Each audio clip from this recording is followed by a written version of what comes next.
I think I might re-record that at some point, because that fucking ending bit, when it kicks in, woo, god damn do I like that shit still. BRB lunch, hope the stream starts soon. It just did, Guizito, don't you worry.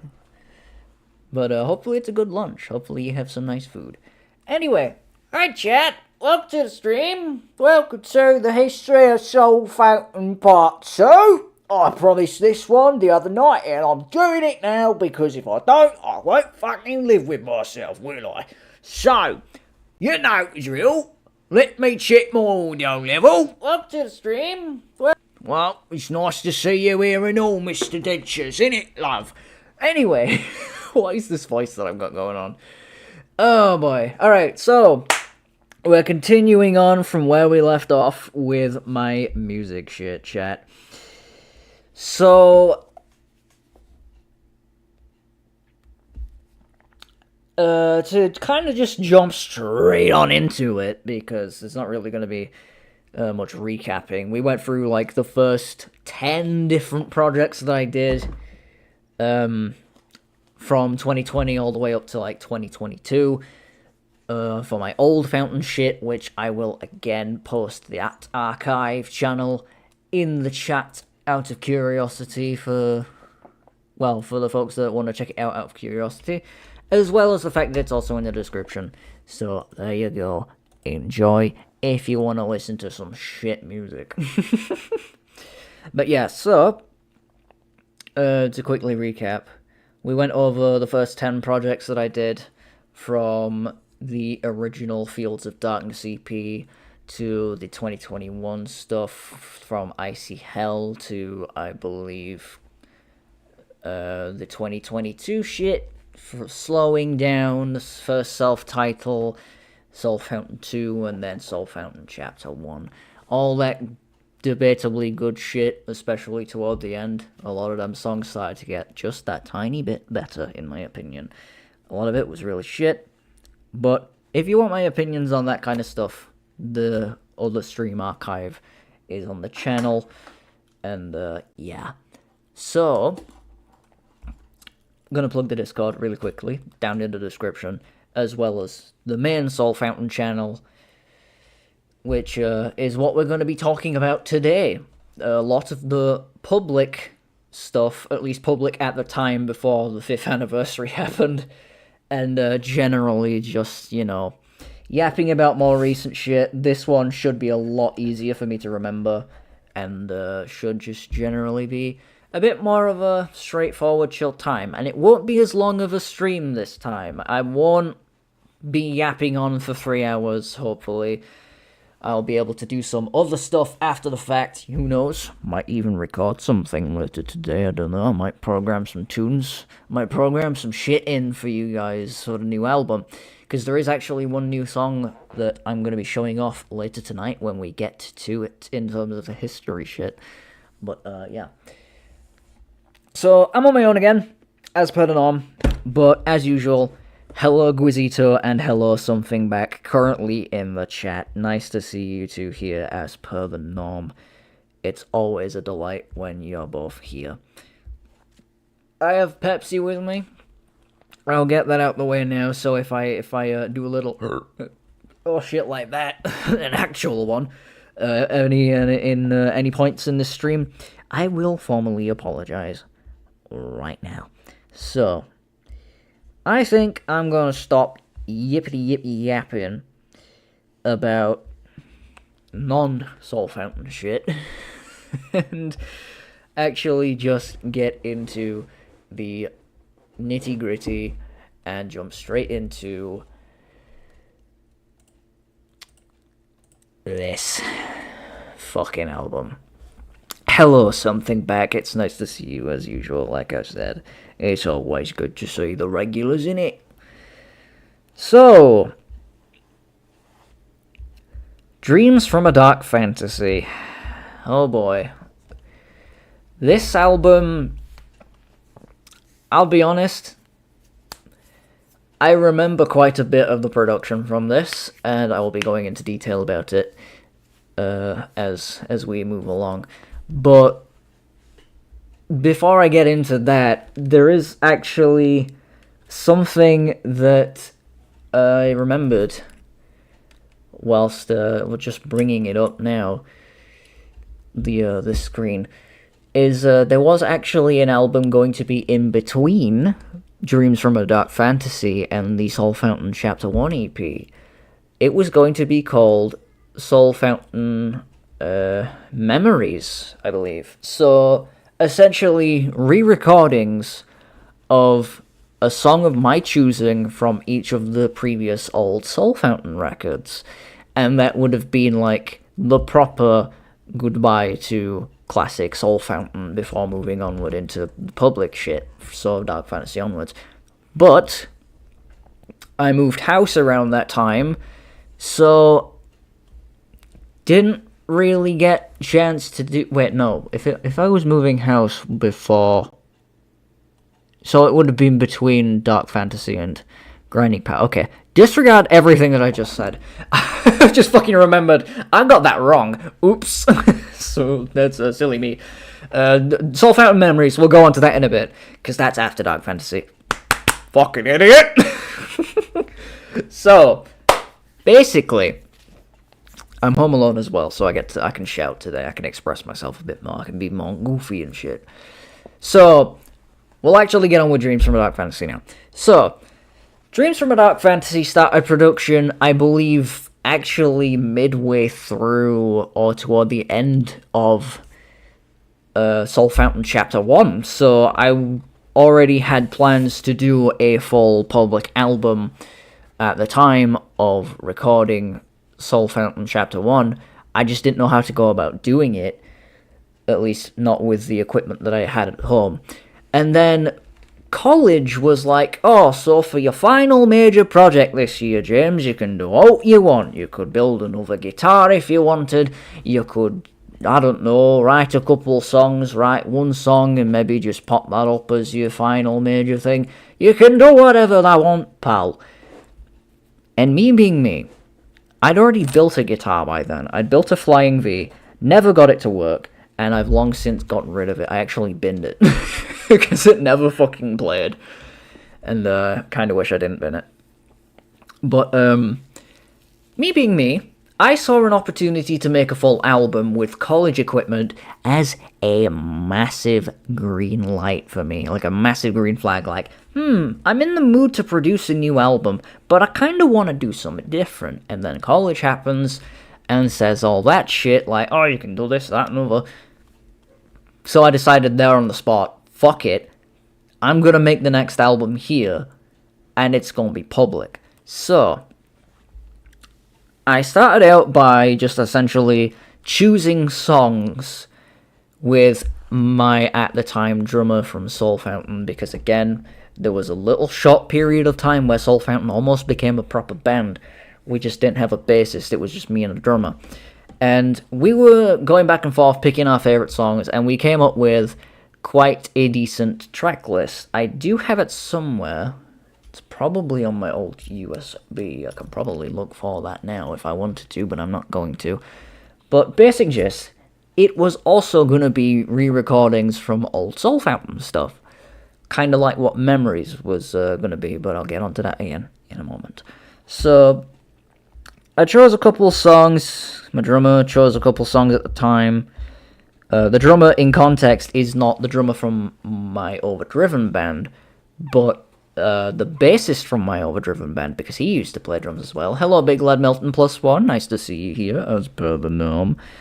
And, yeah, so me and my drummer/Overdriven bassist chose some songs. I think Mean Girl was on there from Chapter 1, Maria from the self-title, Blue Man from self-title as well, I believe. And a few songs from, like, the really, really old shit. So, like, What You Deserve, Twisted, I'm fairly certain could have been on there as well. Dreadwave, I'm fairly certain was on the consideration for it. And then, I think Castle of Cards was on it as well. I should have mentioned that. But one of the things that happened around the time, I decided, you know what? I want to write some new songs for it as well. And then I think I remember the first new song that I'd come up with was actually a leftover from Soulfountain Chapter 1, which was The Journey, at the time known as the Unbroken Eternals. And it was going to be about basically the main villains of Deltarune, so like the Card King, Chaos King, whatever name we've got for him now, Queen, and Javel and shit like that, and Spamton, like all the big like major bosses and shit. It was going to be a song about that, but then as I was writing the lyrics, it didn't really fit with the vocal melody for The Journey, or Unbroken Eternal at the time. And I just thought, fucking, I don't know, I'm just gonna scrap the lyrics, because I didn't want to scrap the song. So I scrapped the lyrics and tried structuring it instrumentally, eventually ending up with the version that we hear on the final album of Dreams from a Dark Fantasy. And that version is, I do believe, in Demos from a Dark Fantasy, the public EP that I've got for 1 year of Dreams from a Dark Fantasy. Take a shot every time I say that fucking album name, good god. But, yeah, so basic gist, some songs were leftovers from the previous Chapter 1 EP, and then other songs were also completely new. Songs like Crawl Back to Death, Under My Skin, To See You Again was originally going to be for my other band Overdriven, but there were some talks between me and the bassist slash drummer in the Overdriven band, and we ultimately decided, hey, you know what, this would probably work better for Soulfountain. I think the lead guitarist also agreed on that. I could be wrong. I'm probably putting the facts and words into their mouths that they didn't actually say. But if I am, I'll apologize for that now. And yeah, but To See You Again was going to be something for my other band, but ended up on Soulfountain, and I'll be honest, I'm kind of glad that it did, in retrospect, because it's a very personal song to me, that one. That one's about my dad and my overall relationship with him at the time, and technically speaking, right now. But yeah, we'll get onto that when we get into the Dark Fantasy production a bit more. Me trying to fit Chaos, and Big Shot into a metal song. Yeah, pretty much. Lyrically, at least, it was very fucking difficult for me to actually get anything Deltarune related other than, like, re-recording Castle of Cards, because a lot of re-recordings still ended up on the final album, Dreams from a Dark Fantasy, like Calm Before the Storm, Castle of Cards, Icy Hell, all that kind of shit. Some of the, what I've considered the more better songs of my old work ended up on the album. I'm fairly certain the song that we actually started recording first was Castle of Cards. So I was, it was around the time I got my Harley Benton Stratocaster, the nice dark red one with the fancy golden hardware and stuff on it. I'll try and get a picture of it now, because I got pictures of the guitar last stream. Tommen. Thank you very much. That's not Tommen. That's a fucking Google definition. Whoops. Alright, there it is. Yes, the Harley Benton S620TR. Looking back at it, I kind of wish I didn't get rid of this thing, because this is actually a really nice looking guitar. And yeah, I've had more guitars with Floyd Roses on them since, like my Aria Mac 40 and my Chimenez Gem, which is, I've stated before in, I think, my previous equipment video on my Soulfountain channel, the main Soulfountain channel, is actually a fake. It's not a real Ibanez, so, you know. But a lot of, like, the Strat-shaped guitars that I've owned have had Floyd Roses on them. So let me get that up for the chat right now. The Harley Benton the S620. It's this thing, this nice looking thing. I might repurchase one. I might buy one again, because I really did enjoy how it played and shit. There was a couple of, like, issues with the Floyd Rose, obviously, because it's a licensed Floyd, so a lot of the strings kept popping out of the proper housings at the bottom, and I had to keep sorting that out.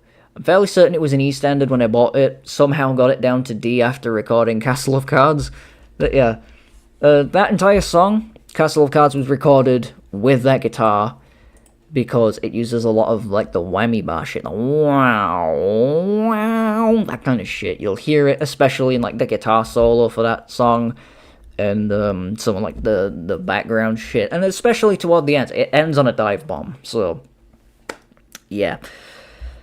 Songs like The Journey was recorded, actually, with my other band's lead guitarists, Dave Mustaine's signature Jackson V, I believe. Either his Jackson or his Dean, I can't remember.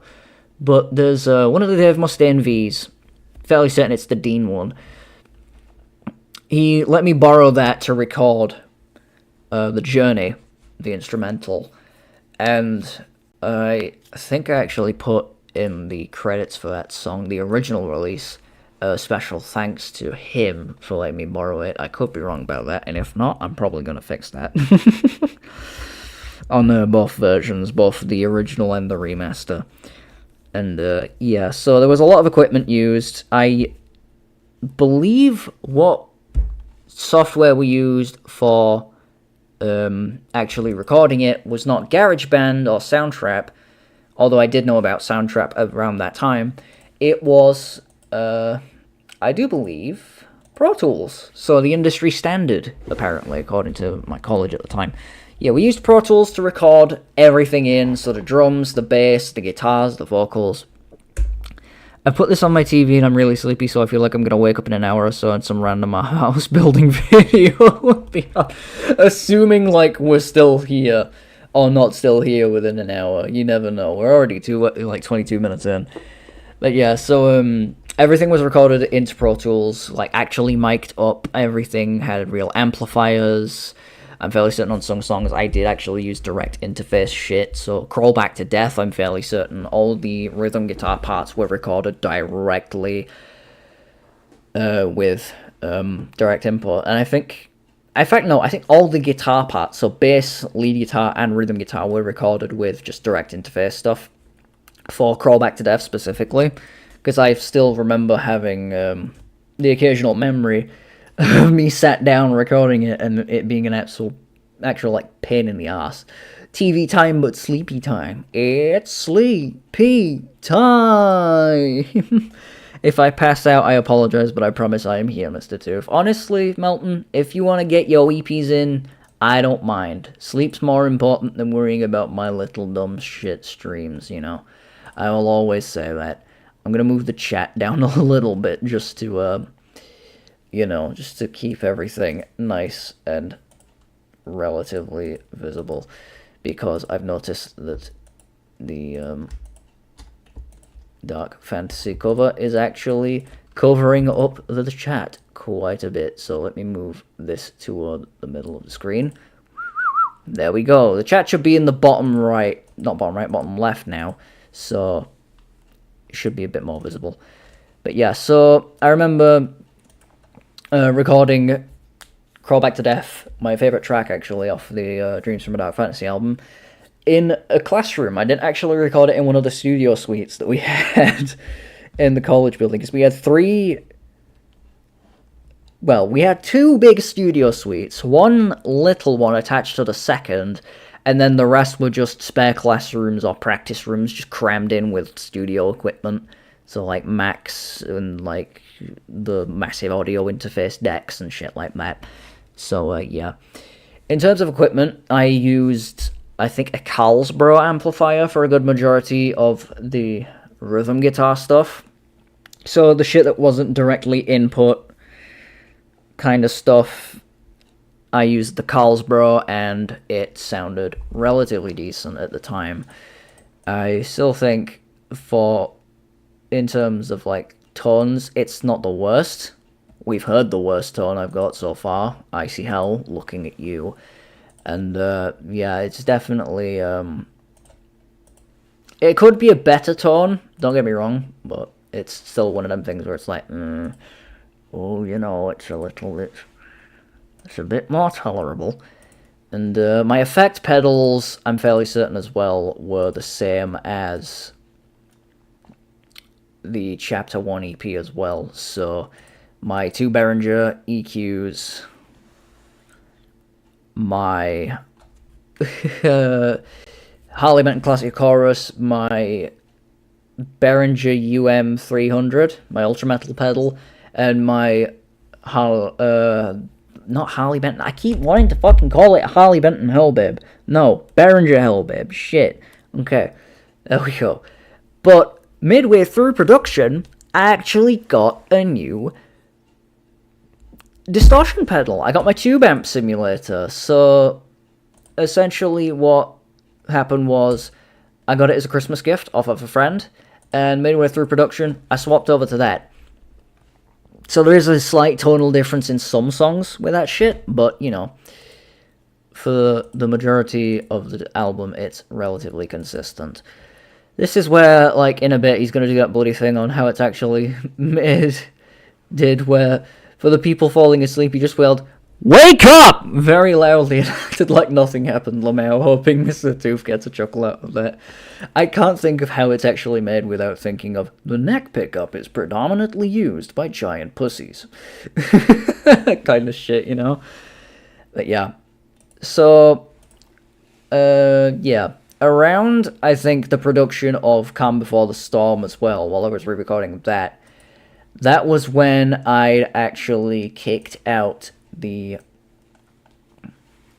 drummer of the band, and we kind of just had a big falling out around that time anyway, regarding a lot of stuff separate from outside the band and just in it as well, because I wasn't happy with a lot of the drum takes he was doing and some of, like, the general behaviors that he did while recording.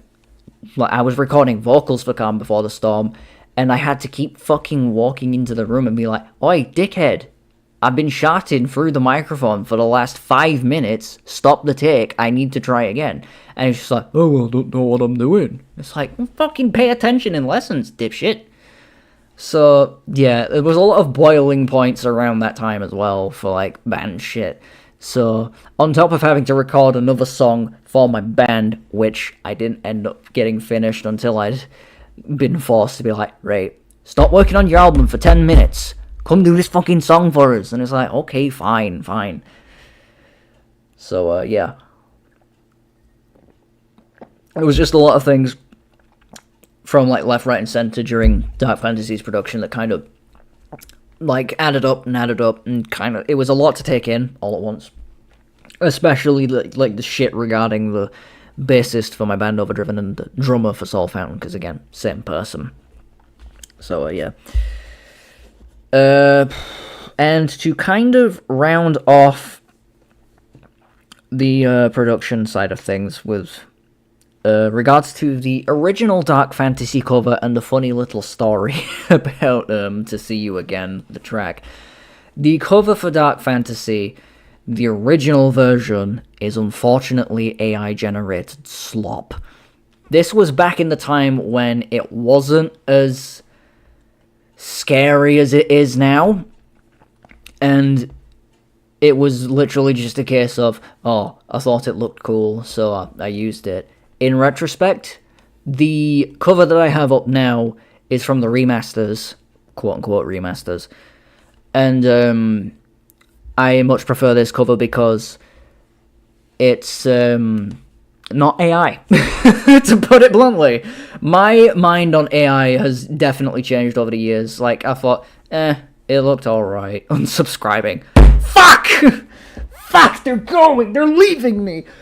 But, yeah, no, from me, I'm glad I didn't turn out to be one of those people that supports AI, because, again, it's genuinely one of the worst fucking things to happen in recent years, in terms of, like, the shit that it does to even remotely operate, the resources that it uses, like, natural resources and shit as well, and the fact that artists are generally losing jobs and having their own shit stolen.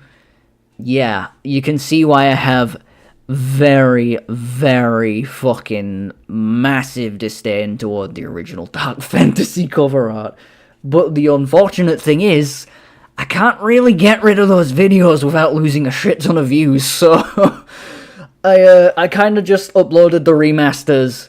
One, because I genuinely did want to try and remaster the album to the best of my ability. Granted, all I did was tweak it, like, in GarageBand, as, like, exported MP3s, like, YouTube to MP3s, and just fucked around with, like, the high-end settings of it to kind of reduce the lot of the high-end on the album. And also, I'll use this bit to kind of serve as well as, like, a bit of discussion on the remasters album, because that in of itself would count, but because it is Dark Fantasy, I'm going to talk about it here. And another reason I wanted to fix Dark Fantasy remaster-wise as well is to get rid of that god-awful fucking cover art, because, again, AI slop. I fucking hate it. And it disgusts me that I even remotely uploaded a single song with that fucking image. So, you know, if I could go back in time and tell past little Jimmy Shitpants, oi, dickhead, draw summat, you fucking neat, you've got the capabilities, fucking do something, then I would, but time travel doesn't exist, and oh boy, fucking, yeah. I'm fairly certain I did actually try to draw it, but it literally was a case of, like, I caved into the AI bro mindset. It's like, oh, I can't be arsed drawing it, might as well just get AI to fucking do it. It's like, ugh, what the fuck is wrong with you? That kind of shit. By the way, you can unlist videos and keep the views. I might do that then, but for the sake of, mind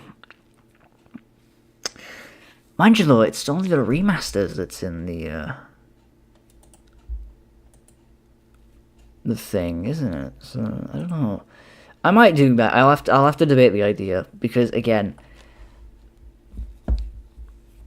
it's just, I don't know. Cheers, mate. Nan stood at the top of the stairs thinking she's the cheese. Oh, God. But, yeah. So, I'll change the album cover, you know. That's the thing. I would have to re-upload those videos, which, technically speaking, I already have done with the remasters. The cover that you're seeing now is from, like, the re-uploaded remasters shit. So, later on down the line for, like, the 1 year anniversary of Dark Fantasy. So, I have already done that. It's just, it's fucking weird. But yeah, so to round off the Dark Fantasy production side of things, I forgot to mention as well, this is the only actual album where I've used not only proper bass equipment and amps and shit, and stuff like that, but also an acoustic drum kit! An actual fucking drum kit! What's going on? I thought you could change it like thumbnails. No, I don't think you can. I think it's because it's an actual video. It's not like a auto-generated image from YouTube. I actually took the image and, like, put it in iMovie and shit and used it that way. So, yeah. Soulfountain, more like Peak Fountain. Lamau got him. Why is there a pregnant man emoji in there? Yeah. God damn it. But yeah, to round out Dark Fantasy's production, so in regards to See You Again, in regards to that song, I'm stumbling on my words a lot. I will apologize for that, chat. I keep doing that a lot. I recorded that song, wrote the lyrics for it around late 2022. So while Dark Fantasy's production was just getting underway, like just starting, and because it's a song about my dad and my relationship with him at the time and even now, because I don't see my dad that often. He left for essentially cheating on my mum and left to go and have a family with someone else. And me being around like 17, 18-ish around that time, I want to say more so 16, 17, you can imagine I didn't know what the fuck was going on. I was aware enough to understand what divorce was, and, you know, I was, like, mature enough and grown up enough to understand, like, this is a big thing. This is my parents, like, going their separate ways from each other and not being married anymore. And it did mentally kind of screw me up a bit at the time. And I'm only at a point now where I'm, like, comfortable talking about it because writing songs about it, like To See You Again, was an easy outlet for that kind of shit. So I remember on a Wednesday specifically, I was just finishing up a little bit of mixing on the track, and I kind of wish I had spent a lot more time mixing that track specifically, because it's one of the roughest sounding ones on the album. It sounds more like a fucking demo track. That entire album, Barring Icy Hell, in my opinion, sounds like a fucking demo track album. Like, it's something you'd put before going into production, you know?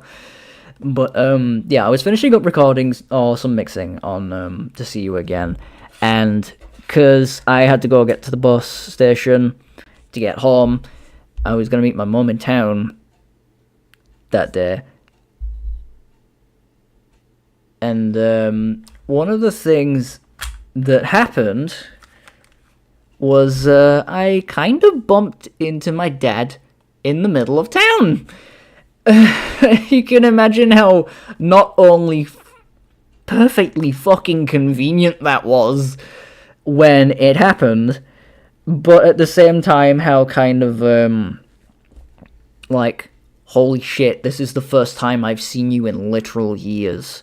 And of course you fucking show up after I've done, like, a bit more work on a song about my stance on you and, like, what we are to each other nowadays. So it was a very, like, what the actual fuck is happening kind of moment. But, yeah. I remember as well, when writing the lyrics for To See You Again, I did actually cry a little bit, because, again, it was a very personal topic. It was a very personal question, you know? So, yeah. Also, welcome back, Guizito. Hopefully your lunch was good. Hopefully it was a nice lunch. So, in terms of something different for Dreams from a Dark Fantasy, this was around the time that I'd started a Soulfountain Instagram account. And I was pushing my music heavily on there to as good as the Instagram algorithm would notice it. So, like Castle of Cards, I think, To See You Again, and what was the other track? Calm Before the Storm. Those were single releases before I ended up releasing the full album on the 30th of May, and I properly tried promoting them on Instagram. So I had, like, proper posts saying this song's coming out this day, this song's coming out that day, and all that kind of shit. So I did dip into the more, like, social media kind of shit, and I'm assuming it's how some of those videos got quite a lot of views as well. So, you know, I did actually properly try and push to get noticed a bit more, but that account now is currently dead, so I don't use it anymore. I just rely on a hope and a dream, and I know that if there's people that I send this to, they're gonna possibly like it and listen to it, so it is what it is. But yeah, I properly tried pushing for some, like, social media shit around the time, and yeah, it was alright. I wouldn't do it again until I know I've got a decent following now, though, so, you know. But yeah, that was something different that I did in terms of, like, promoting the album and shit, especially towards, like, the 30th of May. Like, I properly made sure to be like, yo, the album's coming out any day now, any day, you know. And fitting that 30th of May is when I released Dreams from a Dark Fantasy, is also when I started a Soulfountain. So I wanted to make it not only a new album release on a day that I'm familiar with, but an album release on an anniversary day. It was like 3 years of Soulfountain at that point. So, yeah. And it was also the first time I did a bonus track as well for an album of mine. It was Lone Wolf, which ended up being, and I think still is, the most viewed track on that original run of Dark Fantasy releases, and just in general on that channel. So I'm gonna look that up now and make sure that I'm factually correct in terms of that. Yes, Lone Wolf, the bonus track from 2 years ago, the original release, is sat at 192 views. That thing's nearly at 200 fucking views. Holy shit. Wow. But yeah, people liked Lone Wolf a lot for some reason. I don't fucking know why. So, fun. But yeah, so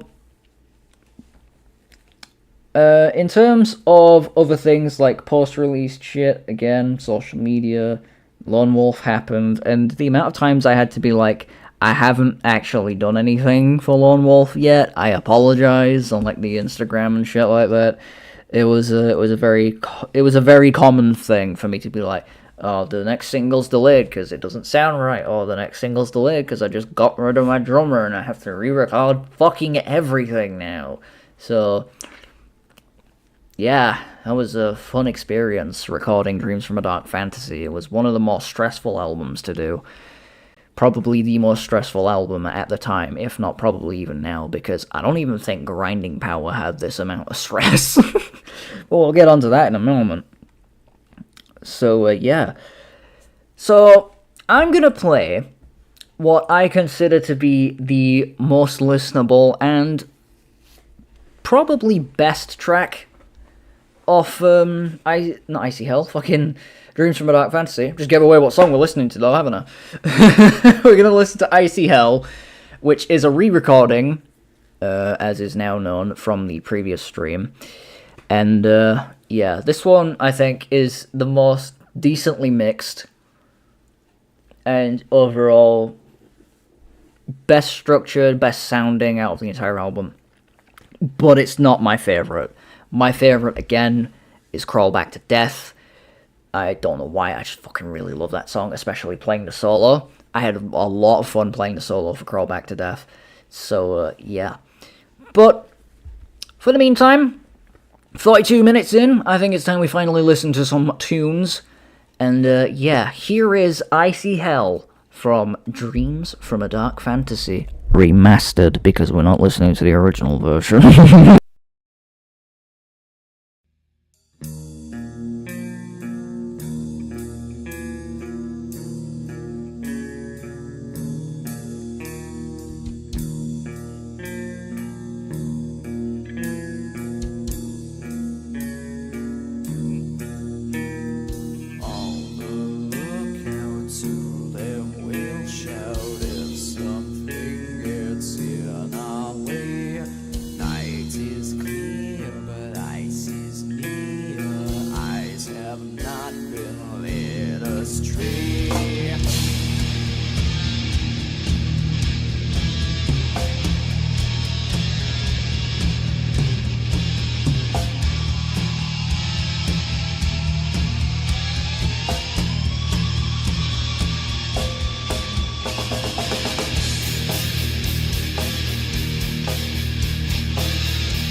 So that song's about the RMS Titanic. Just gonna say that now.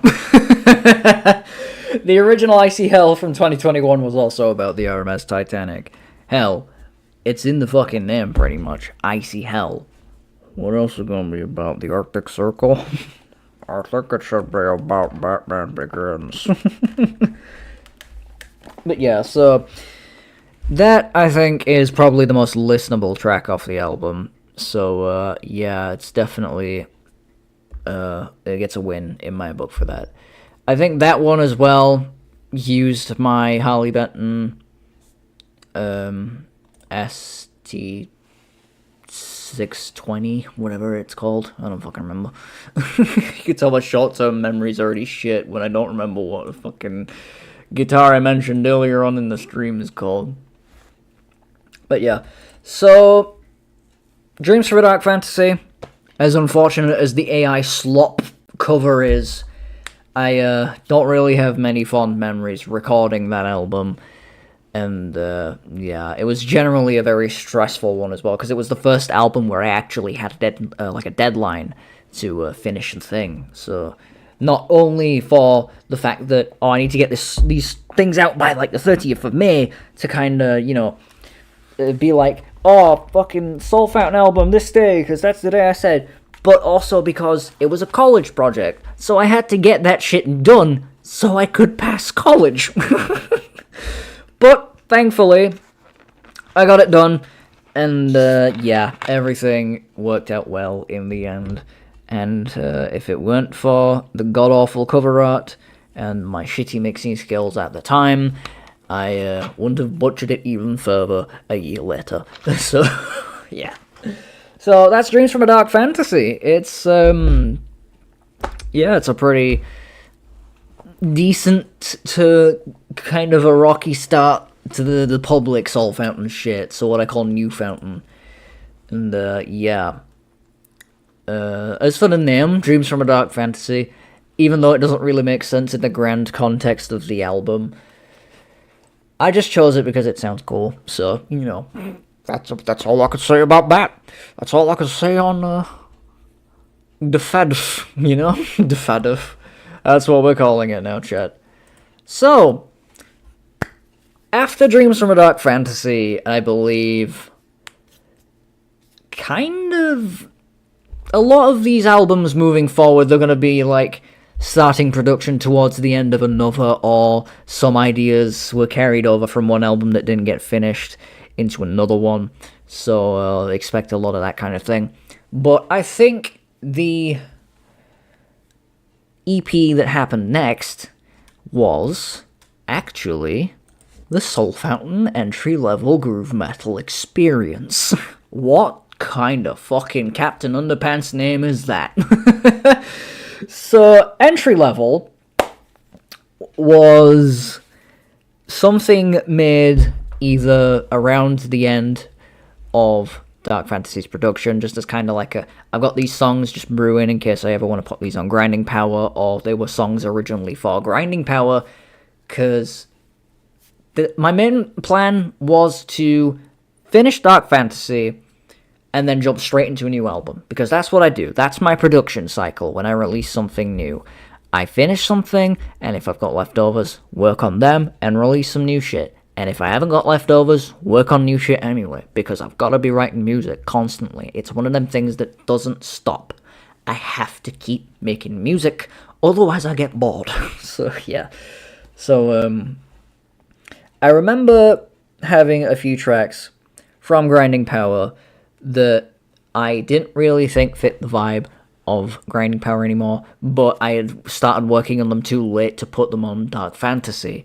So I decided, because I was gonna studio produce Grinding Power, like properly studio produce it, kind of like what I did for Dark Fantasy, just not in college. But with how that ended up, we'll talk about that when we get to Grind. I felt like I needed to release something in the meantime to kind of bridge the gap, you know, because I had so many adoring fans, so many Soulfountainers and shit like that. I don't even know if anybody that I fucking have subscribed to the channel listens to my shit other than Zito. Other than Zito and myself. But, yeah. So, the entry-level groove metal experience was written around a time when I was just finishing off Dark Fantasy, just starting grinding power, but didn't know what to do in the meantime. Because I was trying to studio produce grinding power, I was trying to save up money a lot, and me being me back in 2023, saving money and Jimmy Oddteeth, you never see them in the same room. They fucking avoid each other like the plague. So, yeah, I'll be a minute, chat. My mum's ringing me.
Sorry about that, chat. My mum just rang me because something's happened in our local town that's quite scary. So, yeah, there's been a bit of a naughty bloke going round with a suspicious-looking blade. So, yeah. My condolences to whoever was within that accident. Or incident. It's still pretty fucking bad. So, entry level, to get back on topic and to lighten the mood. Entry level had, I think, Cinnamon, Ginger Pace, To the Point, Passion Not Power, and Pot Washer. Those are the 5 tracks that I recorded for entry level. Change of Pace, I believe, was going to be on Grind, as well as Cinnamon. Those 2 tracks, I think, are the only ones that I had planned to be on Grinding Power. But, because I was working on Grinding Power technically at the same time, the style of that album evolved into something a lot more different. And generally, over time, Cinnamon and Change of Pace just did not fit the vibe of that album anymore. But I didn't want to scrap those songs. So what I did was, because of how long it was taking for Grinding Power to even remotely, go into a studio, because again, saving money, Jimmy Oddteeth, never see him in the same room, not in 2023 especially. Yeah, I kind of just scrapped the idea of waiting until Grinding Power and just thought, fuck it, I'm going to home produce something like I did all my other albums before Dark Fantasy. Just going to put some songs out, and that'll be like new shit for you to listen to while we wait for Grinding Power to come out. And this is where the soundtrap kind of stuff creeps in a tiny bit with my production cycle, because I recorded all the guitars and bass in GarageBand, but exported them via Discord over to Soundtrap, where I chose a drum preset that I thought sounded better than the GarageBand ones, because I really wanted to move away from the GarageBand drum sound effects, because they sounded so fucking bad. Especially in comparison to some of the ones that Soundtrap has. Some of the ones that Soundtrap have got genuinely sound a lot better. Like, the most recent one that I use in a lot of my more recent stuff is the Corn Kit preset, and I've tweaked it and made it sound a lot better, in my opinion. But we'll get to that when we get to Cylinders. For the entry-level experience, I used, I believe, the Explorer preset for the drums, and I like how the toms sound on it. The snare I'm not too fond of. The kick definitely is a bigger improvement. And overall, I think the production side of entry level, it was a hybrid style. So again, guitar stuff on a GarageBand, drums and stuff on Soundtrap. Same with vocals as well. They were on GarageBand. Exported onto Soundtrap. So yeah. One thing that I do kind of not like about entry level is how it sounds tone-wise. It sounds very hollow and thin. It doesn't have that kind of like chunkiness behind the tone that some of my old stuff even had. Like some of the stuff off of Soulfountain 2 or the first self-title, or hell, Slowing Down. Or June especially, like the track that we listened from June, the Bloodshot, the track that we listened to from that, yeah. Sorry, I'm stumbling on my words again. That had some chunkiness that I feel entry level just completely lacks altogether. So, yeah.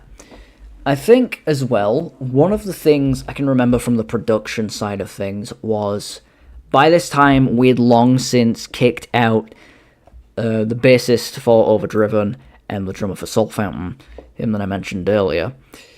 And there was still quite a fair bit of animosity toward him. And one of the things that really irked me at the time when he was still in both bands was the fact that he said Pantera was entry-level music. Now, if you've listened to Pantera, to which he very much fucking didn't at the time and still doesn't, you might immediately figure out that Pantera's music is nowhere fucking near entry level. Not even I can play that, and I've been playing guitar for nearly 6 years now. So, for the fucking bassist in my band to be like, oh, I don't listen to Pantera, it's too fucking easy, it's entry level, despite not having listened to it, kind of felt like a massive fucking kick in the teeth to me, especially being a massive Pantera fan. And I know the whole thing, like the whole stereotype with Pantera fans is, oh, you piss off a Pantera fan, they'll go for your fucking throat. But genuinely, from like a point of view where he openly stated to not just me, but the other band members in Overdriven, he doesn't listen to Pantera, and yet turns around to me and says, oh, it's piss easy, it's entry level, it's baby shit. You can kind of see why I got pissed off at that. So the title for entry level was inspired by that snarky fucking sarcastic remark. Kicked him kicked him so hard in the teeth they became odd. Yeah, pretty much. Essentially. So I took that snarky little comment to heart and named the entry-level groove metal experience after it, purely out of spite and malice at the time. But even then, I kind of came up with retroactively, like, it's an entry level for, like, people that want to get into groove metal as a genre, just, like, something to listen to or maybe something to play. So, like, if they want to make a start with it, maybe I could help them do that, because my music, the shit that I write, is fairly entry level to play. So, it kind of worked in its favor. But at the same time, it was also just like a big middle finger to the bassist in my band at the time. So, yeah. As for effect pedals and stuff, I'm fairly certain by then I'd retired my UM300, so my ultra metal distortion pedal, and completely swapped it with my Behringer TM300. I can't remember what number it is. Behringer tube amp model. It's the tube amp simulator, basically. Yeah, the TM300. It's a blue guitar effect pedal. And I believe at the time I had gotten rid of or stopped using, I think I still had it, but I'd stopped using it, my custom KLA 10 amp from all of the old Soulfountain stuff. So Dark Fantasy, having used a Carlsbro amp, was basically a way of saying, I'm retiring my old rig or my old amplifier and essentially just using newer stuff, more better stuff. Which, to be fair, I kind of regretted for entry level because, again, the tone sounds a bit crap. Not as bad as, say, Icy Hell 2021 or Dark Fantasy, but it still sounds crap, to me at least. So, I think I had, at that time, my Harley Benton HB20R. So, one of the more cheaper and affordable Harley Benton amps. Harley Benton HB20R. Yes, it's a practice amp. It's not like one of the big Marshall ones, you know, not like one of those big style Marshall stacks. It's your run-of-the-mill average practice amp, and it got the job done. It had the stock speaker in it, but later on, especially I think during the production of Grinding Power, I had swapped the speaker out for a Celestion 830, I do believe, so because I heard that Celestion speakers were really fucking good. But the Celestion speakers I was hearing and all the stuff that I listened to, namely like Metallica stuff, were like greenbacks and shit like that. So an 830 was probably the closest I was going to get that I could afford, because I'm fairly certain it was like 30 odd quid. So, Harley amp. And here's the first yawn of the night. Whoa! Yawning night. Holy shit. But yeah, so I had my Harley Benton HB20R. That became my go-to amp for a lot of stuff on entry level. This is it here. Very low quality picture, I will apologize. But that's generally what it looked like. It was no bigger than my computer monitor. And the computer monitor I have is an Acer one, so I would say it's probably just computer monitor sized. There you go. I don't have that anymore. It is still, however, in use in my local town. I gave it away to a social group because they needed a guitar amp, and I thought, you know what? I've got a new amp now. I don't need this Harley Benton one anymore. I'll donate it to them. So I gave them that amp, and I was actually using it on yesterday while at that social group. So it hasn't really gone far in terms of not having it anymore and me not being able to use it. It's just literally, it's somewhere like a mile away in a different building, and I still use it from time to time. So yeah. And I think around that time as well, I had finally got my Digitech Whammy Ricochet. So I had ditched my second Behringer EQ. I think I was still using my other one, though, the good one that didn't have any hissing sound behind it. And I think I got my noise reducer more towards Grinding Power, but I'll probably say I got it here, just as like a back me up kind of thing, you know? And yeah, but generally, the main major boost in equipment that I got around this time was my Digitech Whammy Ricochet. That thing, still got it, still remains a permanent fixture on my pedal board. Fucking love that thing. Especially got used on songs like Change of Pace, and I believe Cinnamon, the original version, used like a 12-string sound, and I realize now I said Change of Pace when I meant to say Pot Washer, for the do-do-do-do-do-do-do, that kind of shit. That's 2 octaves up, I think, either an octave up or 2 octaves up. I think it's more of an octave up. But it definitely got some, like, dime-style usage on that shit as well. And I'm fairly certain this was the second to last thing that I used my Harley Benton ST620 on. So the Strat that I showed off earlier. Reverse renting that amp. Is it really reverse renting if I initially bought it? You know? It is, technically speaking, still my property. I paid the fucking money for it, so, you know, just saying. Oh, God. But yeah. So, the song we're going to listen to from Entry Level, it says it down there on the bottom of the cover, Change of Pace. This is one that, again, I recorded initially for Grinding Power. Didn't fit the vibe, so I was going to try put it toward my band, Overdriven. didn't really fit there either because that's more of a thrash band than a groove metal thing. So I just thought, fuck it, I'll whack it on this, see how it goes, and it's probably the one that I forget about the most. Like, I know I've mentioned in drawing streams whenever I have entry level on, I always skip Passion Not Power because that song, it's about the bassist from my other band that we kicked out. But I don't really hold that much animosity towards him anymore, so I skip it because I feel awkward about that song. But Change of Pace is genuinely one of the songs that I just forget about because it's at the end of the EP, and I don't really usually listen that far in. It's only until, like, the drawing streams that I'm like, oh shit, yeah, this song exists. Whoops. And I'm remembering now another thing.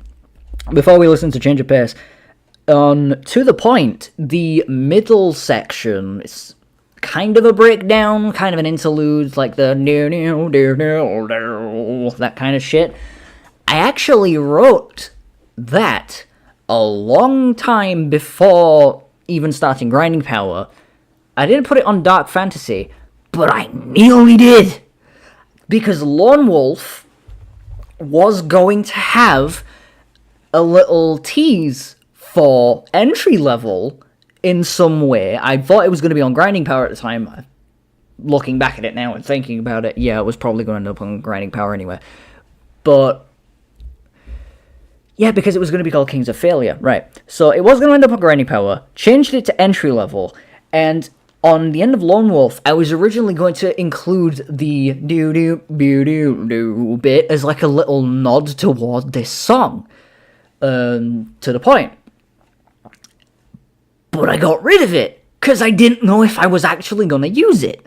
So, kind of wish I didn't get rid of it, but at the same time, it was some kind of crazy foreshadowing shit that I was going to do. And I wish I kind of kept it on, but me being me, I was a dumb shit. So, yeah. So, this is Change of Pace. Not To The Point, like I was saying just a second ago. And it's the last song off the Soulfountain entry-level groove metal experience. And it's just generally about a song of just changing your ways. So, yeah. We're going to hear a lot of songs about changing my ways, or just me talking about changing my ways, because the public era of Soulfountain was quite a big point in my life. So, here we go.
It's time for a change. Can't stay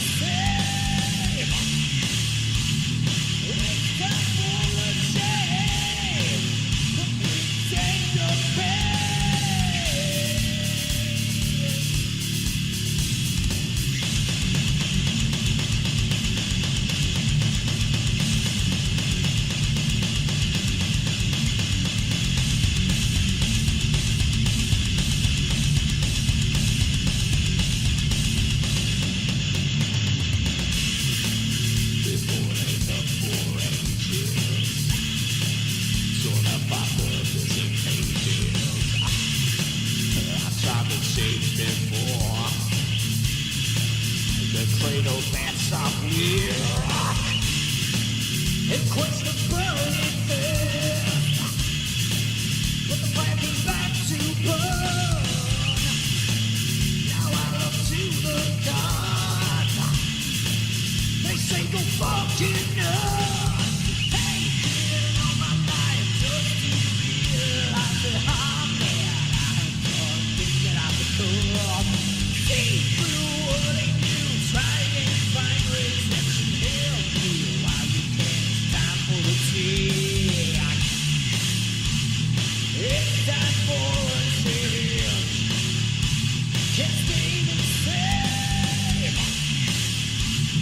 It's time for a change. Complete change of pace. Change of pace.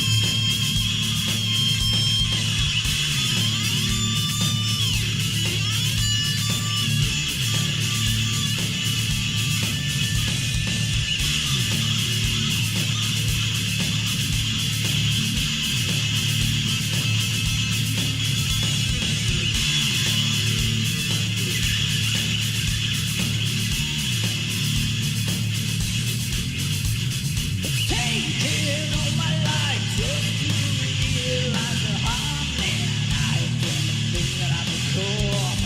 See through what they do. Try and find redemption. Help me while you can. It's time for a change.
Oh, I'm back. How were the tunes? No, don't play my fucking webcomic music. Jesus Christ. Okay. Oh, sorry about that, chat. Alright, so. Yeah. Change of Pace, probably my, most forgotten about song out of the most recent shit. Not even fucking Dark Fantasy, in my opinion, has any forgettable tracks, at least to me. So, yeah. So, I'm trying to think if there's any extra little bits about the entry level that I can say before moving on to what I think, in retrospect, is my most favourite of the public shit, and also I know my good buddy Zito Gold's favourite Soulfountain album, Grinding Power, but, I don't really think there is much else to say other than that the cover's colour scheme was originally going to be neon green and neon purple. That would have been vomit-inducing. So I changed it to red and blue, and it looks significantly better, in my opinion. I like the 3D text as well. I think that's probably the coolest cover that I've done in terms of, like, the colours and shit, like the colour theory stuff. So, yeah. It was a very Homestuck-inspired cover as well, I do believe, so that adds to it a tiny bit. But, yeah. So, that is really all I can say about entry level. I think it was, as well, the last time... It might have been the last time I used my Ultra Metal pedal. Definitely wasn't the last time I used my Harley Benton Strat, though. The last time I think I used that Harley Benton guitar was on this album. And I should stress as well, to go back to Webcomic shit, I had my RG600 properly working again by the time all of the public stuff came out, because I was using it a lot on Dark Fantasy as well. So my main axe was back in action. So I used that, my chord bass. I think that was the last time I used my chord bass. To go back to this one really quickly. The last time I used my chord bass was on Dreams from a Dark Fantasy. So after that, I had moved it on, and essentially I've been using my Digitech Whammy Ricochet on this EP and this album and anything moving forward to essentially drop tune the guitars a lower octave, and yeah, just generally use them as a glorified bass guitar. But yeah, so Grinding Power! Oh boy! I can't wait to fucking talk about this one. This one's gonna be a doozy. Oh boy. So, Grinding Power. This is the self-reflection album. Every artist has to have one of these at some point, I think, and this is definitely mine. This is the album where I had a massive falling out with my mum during the production of, and generally a lot of nasty shit was happening in my life around the time of this album's production. So, yeah, this was not a fun one in terms of personal life shit. But in terms of the songs that it gave me, that I ended up writing, it gave me what I think are genuinely some of the best songs I have ever written. So, the title track, Grinding Power, Exterminate, Living Through Music, Not My Son, Crowned, Sanctuary in the Night especially. I fucking love that track. That is hands down my favourite track off the entire album. But it fluctuates as well between that, Crowned, and Exterminate. So, yeah, this one holds the title of Self-Reflection. Felt like shit whilst recording it due to personal struggles and issues, but god damn is it a fucking good album. So yeah, I very much love Grinding Power, and I know a good buddy of mine, Zito, our good friend and moderator for this channel, also really fucking loves Grinding Power as well. So shout outs to my man there on that based opinion. So, in terms of production shit, essentially all the same equipment from the previous EP. So, my Harley Benton HB20R amplifier, my Hellbabe Behringer wah pedal, my tube amp sim. I think I'd actually ditched my 7-band EQ, so both of them were gone now. And I had... I want to say the Hellbabe, the tube amp sim, the Digitech Whammy, the chorus pedal, my Harley Benton Classic Chorus, which I forgot to mention on both the other two as well. They got plenty of use for the other two, the Dreams from a Dark Fantasy and Entry Level, those thingies. And my newly introduced, and I'm going to say it for this one especially, my Behringer Noise Reducer, which I am currently still in the process of looking to swap out. Why are albums so banging when the artists themselves hate themselves? Not just in music, but art and philosophy and such. I wonder if this is a genuine phenomenon. I honest to God think something back. You bring it up. Stressful situations, or just general, like, turmoil in an artist's life can genuinely produce a lot of really good stuff, because they need that kind of frustration to get those emotions and anger and feelings out. It doesn't matter how you fucking do it, you gotta get that shit out in some kind of art form. And for me, Grinding Power was that outlet. Amongst drawings, obviously, but it was mostly focused into this album right here. So it is quite a common thing I've found, because you got like songs like, well, albums like fucking Saint Anger, The Great Southern Trendkill, just to name like some examples from bands that I like. Granted, the less said about Saint Anger, the better, because that album's not exactly good. But Trendkill especially, holy shit, that is a phenomenal album from start to finish. Pantera was going through shit at the time when they wrote that, but they fucking nailed it with that album. I think that's their best album to date. So, yeah.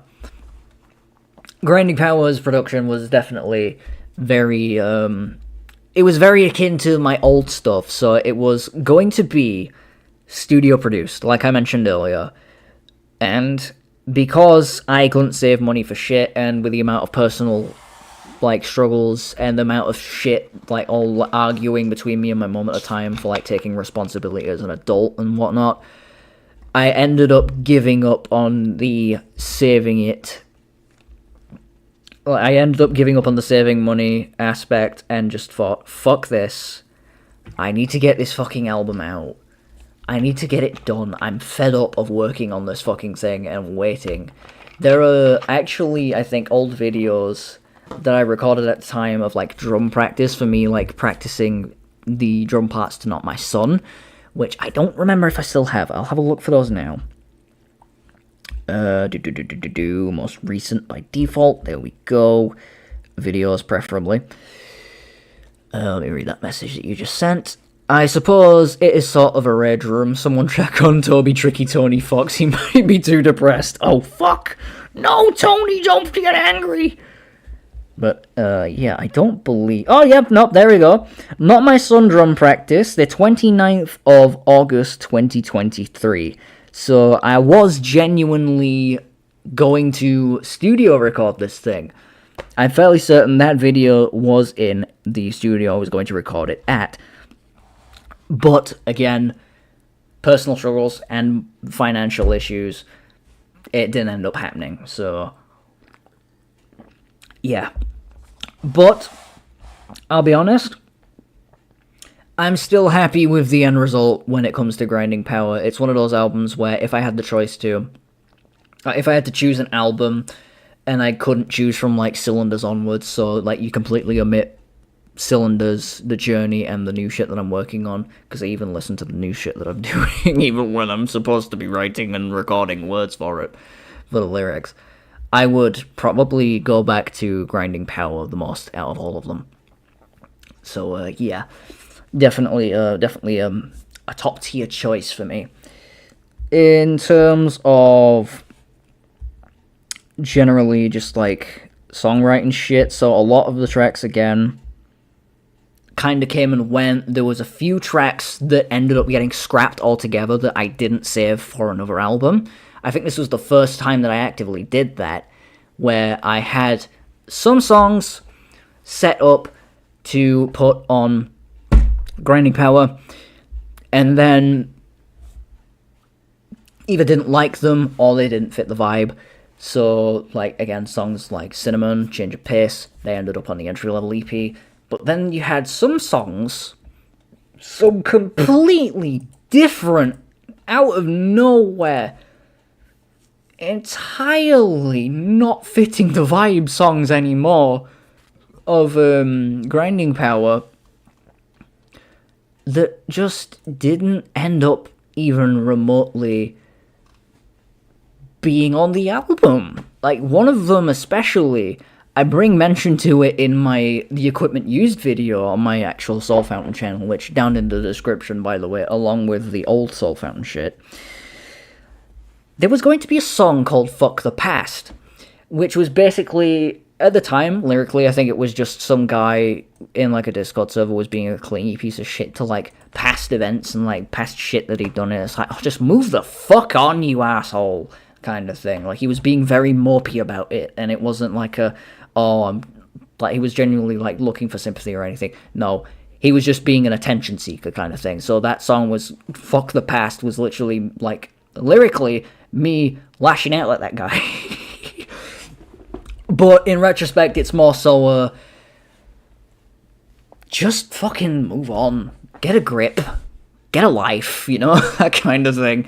And I'll play a little snippet of it now, because I do actually have it in one of my old Otherworld servers, along with another track called Childhood Heroes, which I'll also play in a moment. I'll only play snippets of these, because one of the songs that I actually want to play from Grinding Power is one of the finished ones that you hear in the final album. But yeah, this is a snippet from Fuck the Past.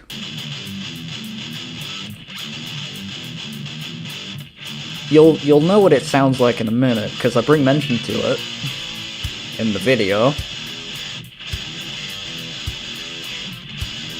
Groovy as fuck though, I'm not gonna lie.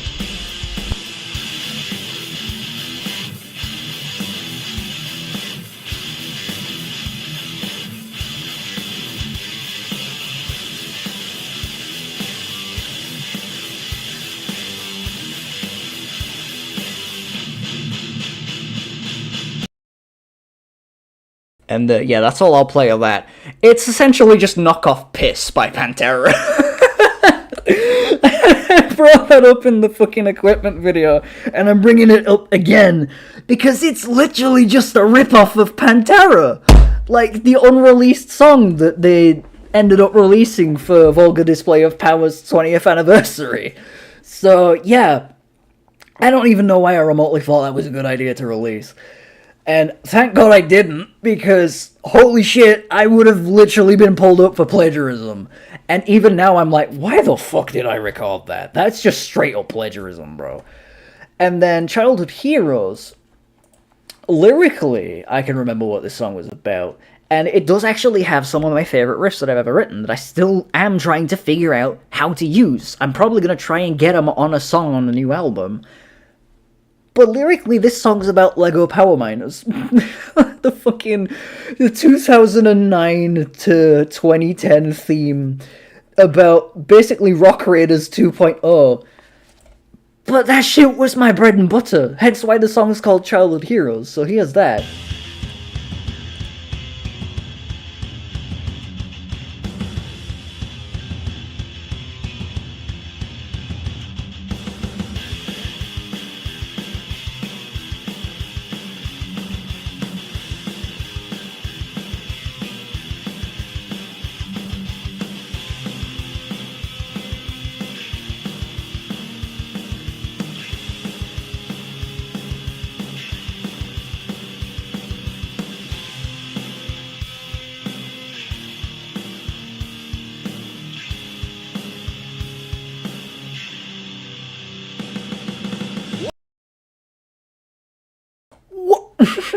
A little bit of a vocal line coming in there at the end. I had to stop that shit.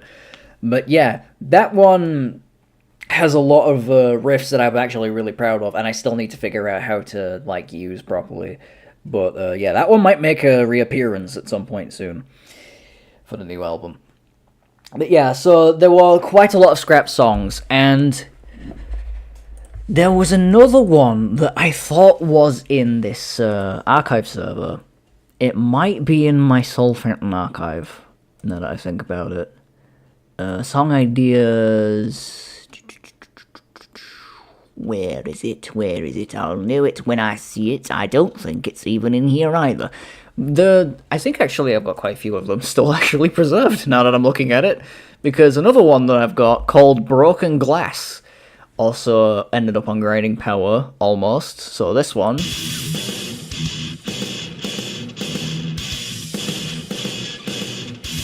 it's very different. There's a lot of like weird experimental kind of shit with like patterns and stuff. And you can hear the groove metal kind of properly kicking in with this album.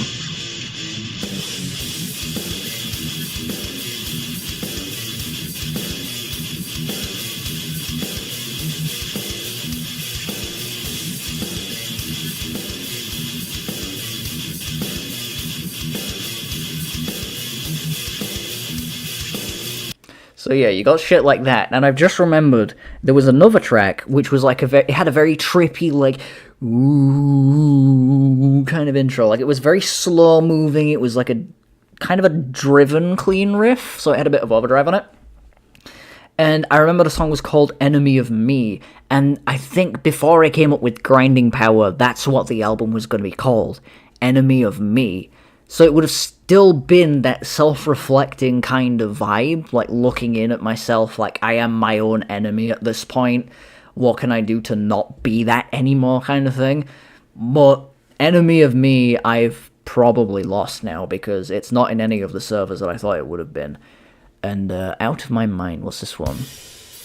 Oh yeah, no, that's not it. Okay.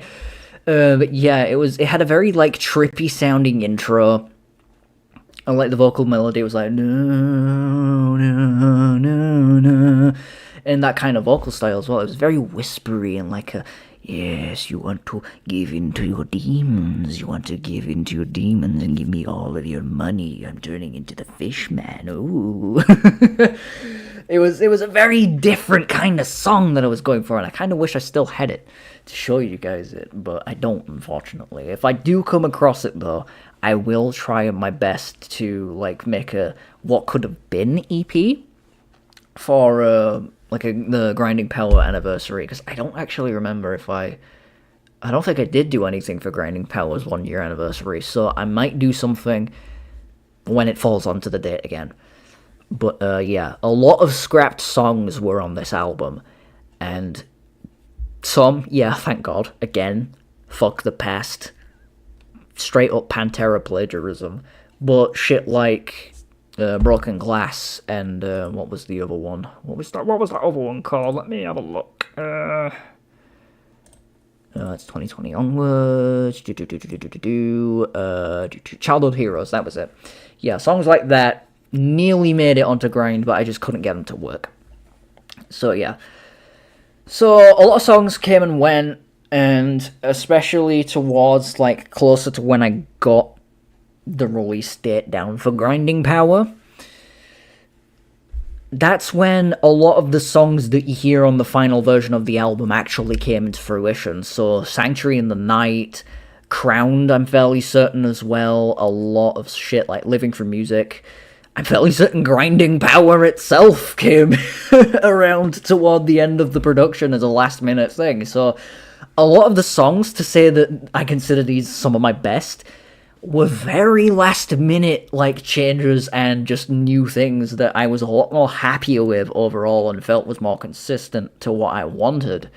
And lyrically as well, I really tried just laying into myself as a person, kind of berating myself in a way. This is the self-hatred album, so lyrically, songs like Not My Son is a song from my mum's perspective, like, I've raised you as best as I can, I've raised you to be a nice and decent person, a nice human being, and yet here you are going behind my back, lying about your money, doing all this shit, spending money that you say you don't have on shit that you don't really need, and genuinely just like, that's kind of like a reflection on the arguments that we had early in 2023, because the Harley Benton Strat that I bought, the red one, that was one of the things that caused those arguments. It was not a very good purchase in my eyes, in retrospect, and it definitely caused a lot of conflict between me and my mum.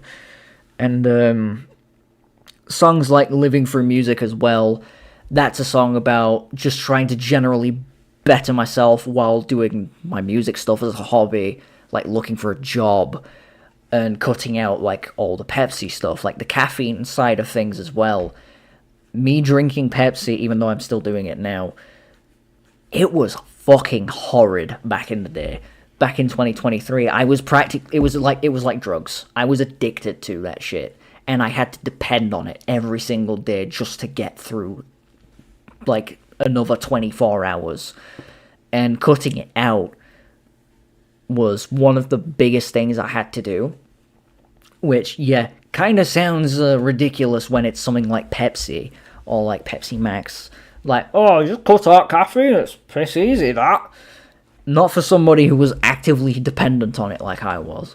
So it was a complete cut-off didn't have any for like an entire year, and then I slowly got back into it, and I'm granted, yeah, I'm drinking it again now, but I'm nowhere near, I don't feel as dependent on it as I did back then.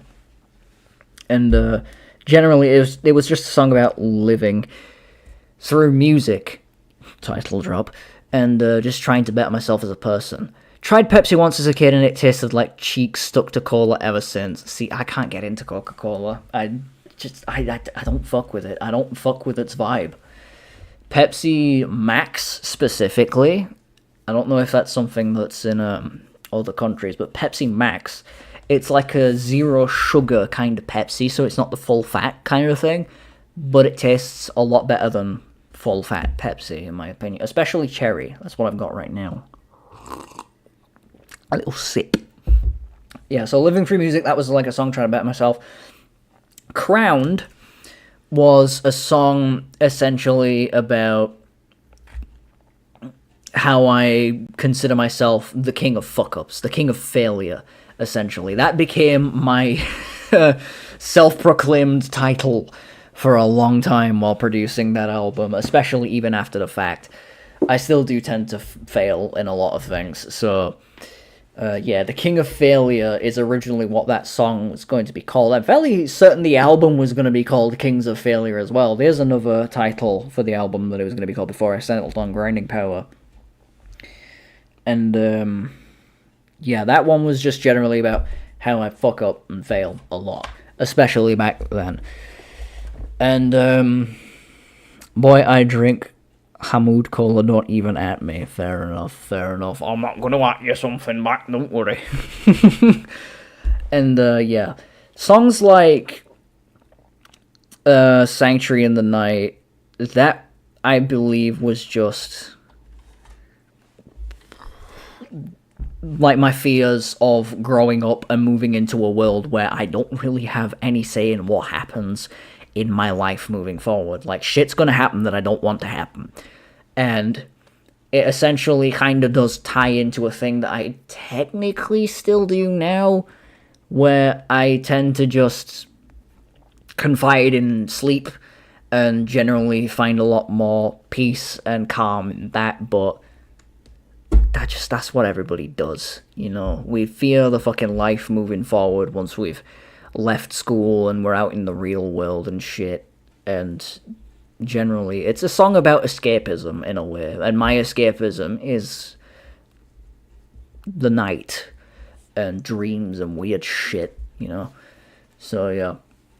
And then songs like Who Am I, the instrumental, which is what I'm going to be playing in a moment, that is not really lyrically anything about, like, self-reflection shit, because... again, it's an instrumental. There's no fucking words on it, man. But I did try and lean instrumentally and vibe-wise into, like, that self-pondering nature, especially given the title, Who Am I? It's kind of got that inquisitive, like, search for who I am. Like, who can I be? What's the better person in me that I need to go and find? So it was definitely... it was a push for that song, especially to give it that inquisitive, like, go and find who you can be better as. Like, find the better version of you, bring him back, and let him replace you. You know? Because 2023 Jimmy Oddgob was not a nice person to get along with. I was a very grouchy, a very moody, and pretty much a piece of shit. I was a horrible, miserable person 2 years ago, and thank God I changed, because I'd rather be stumbling a lot on my words than being a pissy asshole that doesn't know any better and just doesn't generally give a shit. Hell, if I hadn't bettered myself as a person, I wouldn't be sat here talking about this. So, yeah. So, Grinding Power definitely was more so production-wise and just overall vibes-wise pushed more into, like, just me as a person at the time. So that's really all I can say about it. It's more focused on just me trying to improve my life and become a decent human being as opposed to a shit one. because I don't even still think I'm a good human being. You know, I fuck up still. I'm not as good as I could be, but I'm a lot better than back then, so it's decent at best. So, yeah. In terms of,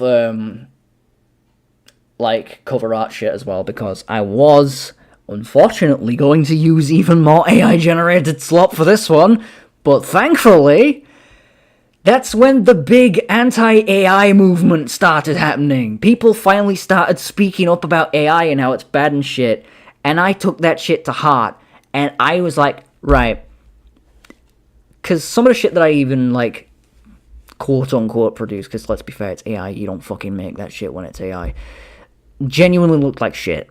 And even I was like, this looks fucking awful, I'm not using this, I need something. And then the whole, like, anti-AI stuff came up on, like, Twitter and all those different places that share it around, and, like, Tumblr and shit.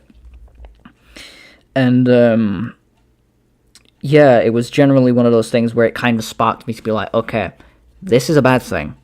Don't use it again. So I didn't. I opened up Photoshop, I searched up diamond plate mesh JPEG, and just used a slightly opaque brush tool with like a feathered edge around it to get that nice little blue glow that you see around the logo there. And I just fucking rolled with it. Contrast, saturation, sparks, PNG. There you go. That's the cover for Grinding Power. It's literally a Photoshop job, and I think it's quite an iconic cover out of all the stuff that I've done so far. So it's definitely one of my favorites, and I almost nearly ended up using it again for the self-title that I've got coming out, or at least something similar, something very similar. So yeah, I had to remind myself, hey dumbass, you used this once already. Don't do that again, man. I know you say Grinding Power is your favorite album and you think it's the best one, but don't be too on the nose, okay? So, yeah. Grind nearly, unfortunately, suffered the wrath of AI-generated bullshittery, but thankfully, last second, pulled something good together, and I'm happier with the end result. That's, yeah, granted, just stock images, but it's better than what originally was going to be done, so, yeah. That's all I can say about the production. Again, Foregrind. So I think I've yapped long enough.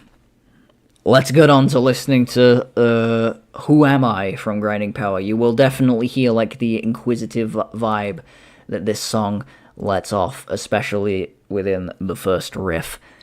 It's probably my most favorite instrumental that I've written. Maybe second favorite, because I think Cinnamon is probably my best in terms of like overall layers and composition. Granted, in both versions that I did of that, you can't really hear it too well, because sometimes the tone's not as good and the mixing's a bit shit, but, you know, we can look past that.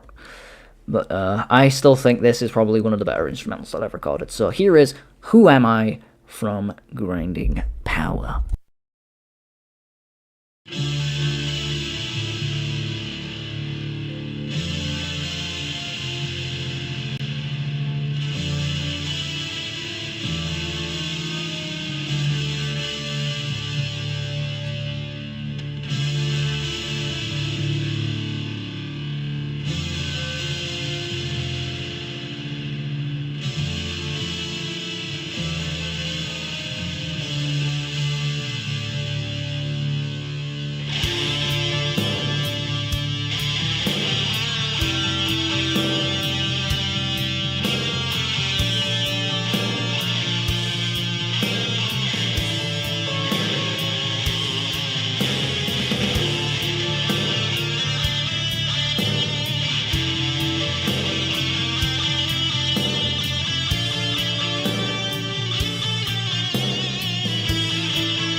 So yeah, that's Who Am I?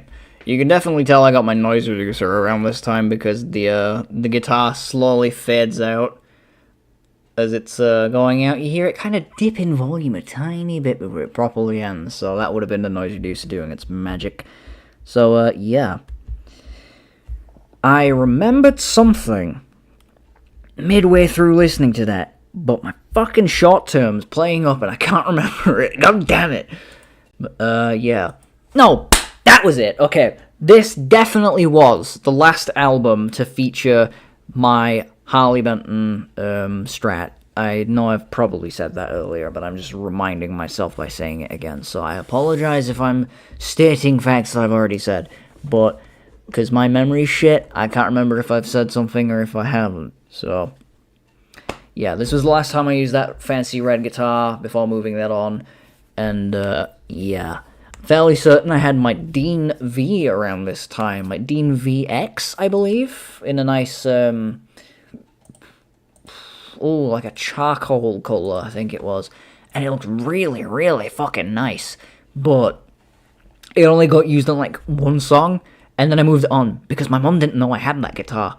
That was one of those ones where it was in a period of time when we'd moved, and I also wasn't allowed to buy any more guitars because we were moving, and I was getting the small bedroom, so, yeah. It was a very, you gotta hide that one, otherwise, I'm gonna get in trouble kind of thing, but the past is the past, and I don't have it anymore, so, yeah. Around the time that Grinding Power came out, like I mentioned earlier on in the stream, I'm bringing it up again because I'm remembering it now, I started working on Soulfountain Memories, which was the quote-unquote big send-off to classic Soulfountain. So that one would have been an unlisted release and sent to the people that knew about classic Soulfountain, and generally just re-recordings of songs that I liked from all of my old shit. So like stuff like 55 Minutes, Mean Girl, I'm fairly certain was on there, Maria definitely was. There was quite a few songs from that. I have them somewhere. I can't remember whereabouts they are properly. I think they were on my old phone. So I will probably try and find those and put them on a scrapped songs kind of thing, like I mentioned earlier, especially considering the amount of scrapped shit on Grinding Power.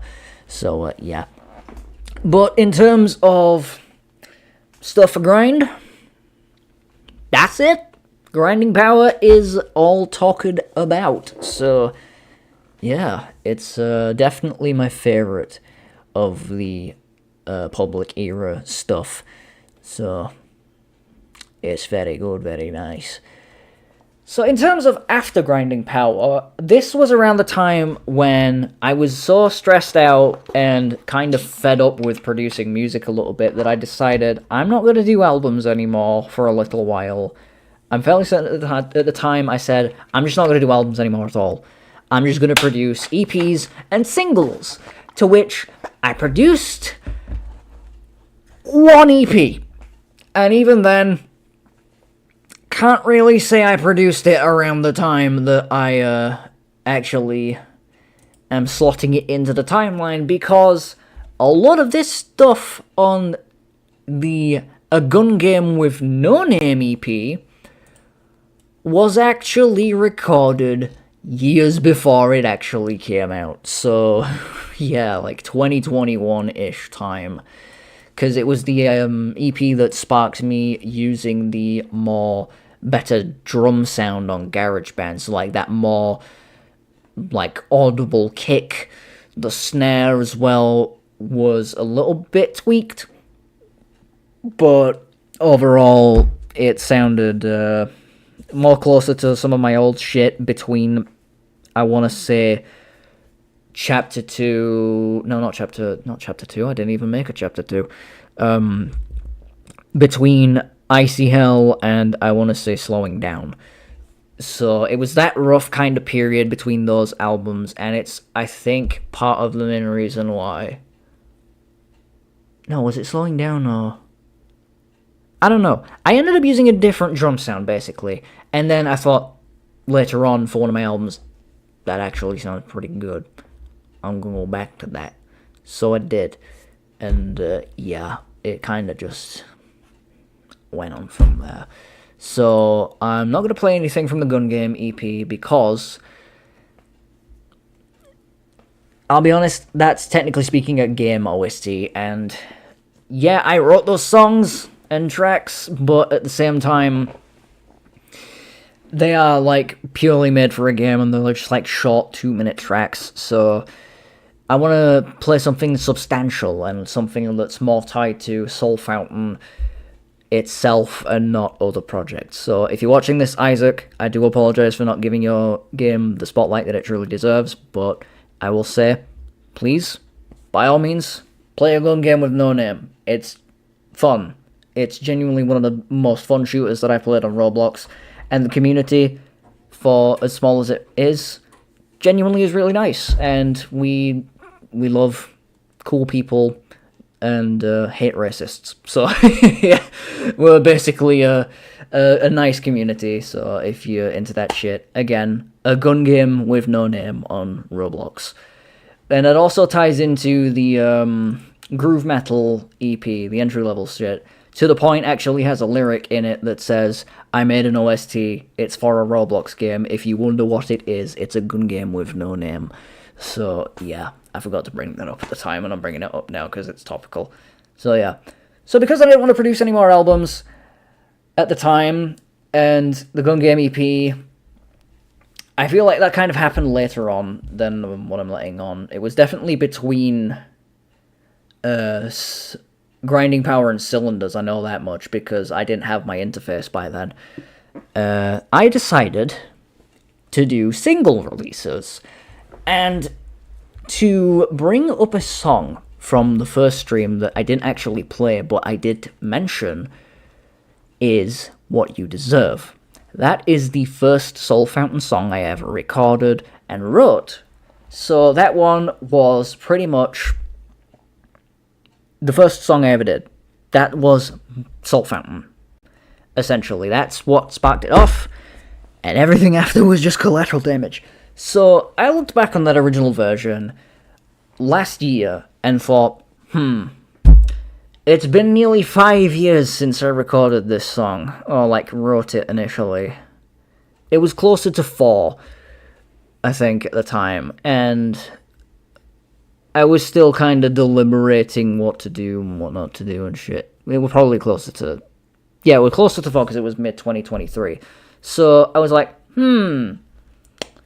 this thing could do with a re-recording if you ask me. So I did that. I recorded What You Deserve again. Granted, at the time, people didn't really know that it was a re-recording because nobody had even fucking heard the old shit. So this is what happened. I did a single release and essentially re-recorded the first song I ever wrote. In terms of production shit, I think I had my Celestion 830 in my Harley Benton. Oh no, not 830, 815, sorry. I think it's an 815, hold on. Celestion 8. Yeah, an 815, that's what I had in my Harley Benton amp. Sorry about that, I was getting that wrong. But yeah, I had put that in my Harley Benton, and it sounded pretty fucking nice. At least in person it did. On recording, I struggled a little bit to get it consistent between some songs.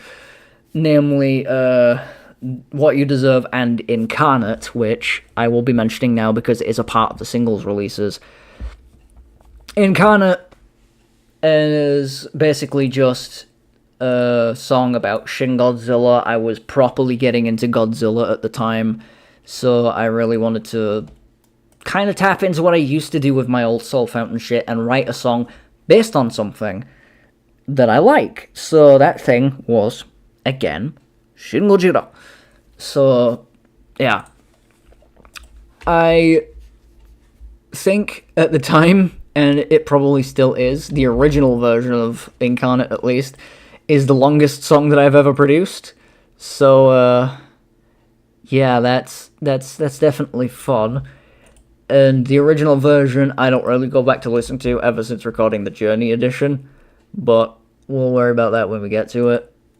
I'm just going to move that into the middle a little bit, just so I can get it lined up for when the next album shows up. There we go.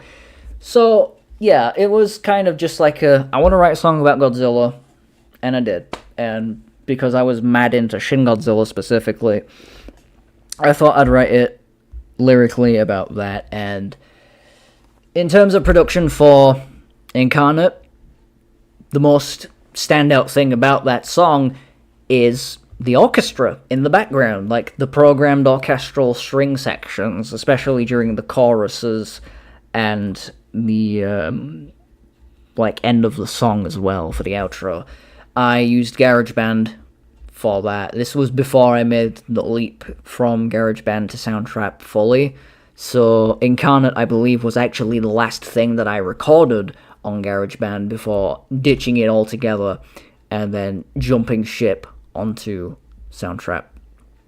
But before Incarnate was What You Deserve, and yeah, only thing I can really say about it is that I had a Celestion in my Harley Benton amp. It essentially went through a similar recording process to essentially just any song that I did. I just sat my phone in front of my amp, got my pedals out. It's the same pedal board that I had on Grind, because I didn't change my pedals for a long time, up until I want to say probably Cylinders. And yeah, a lot of it was just same equipment, same recording process, same guitars.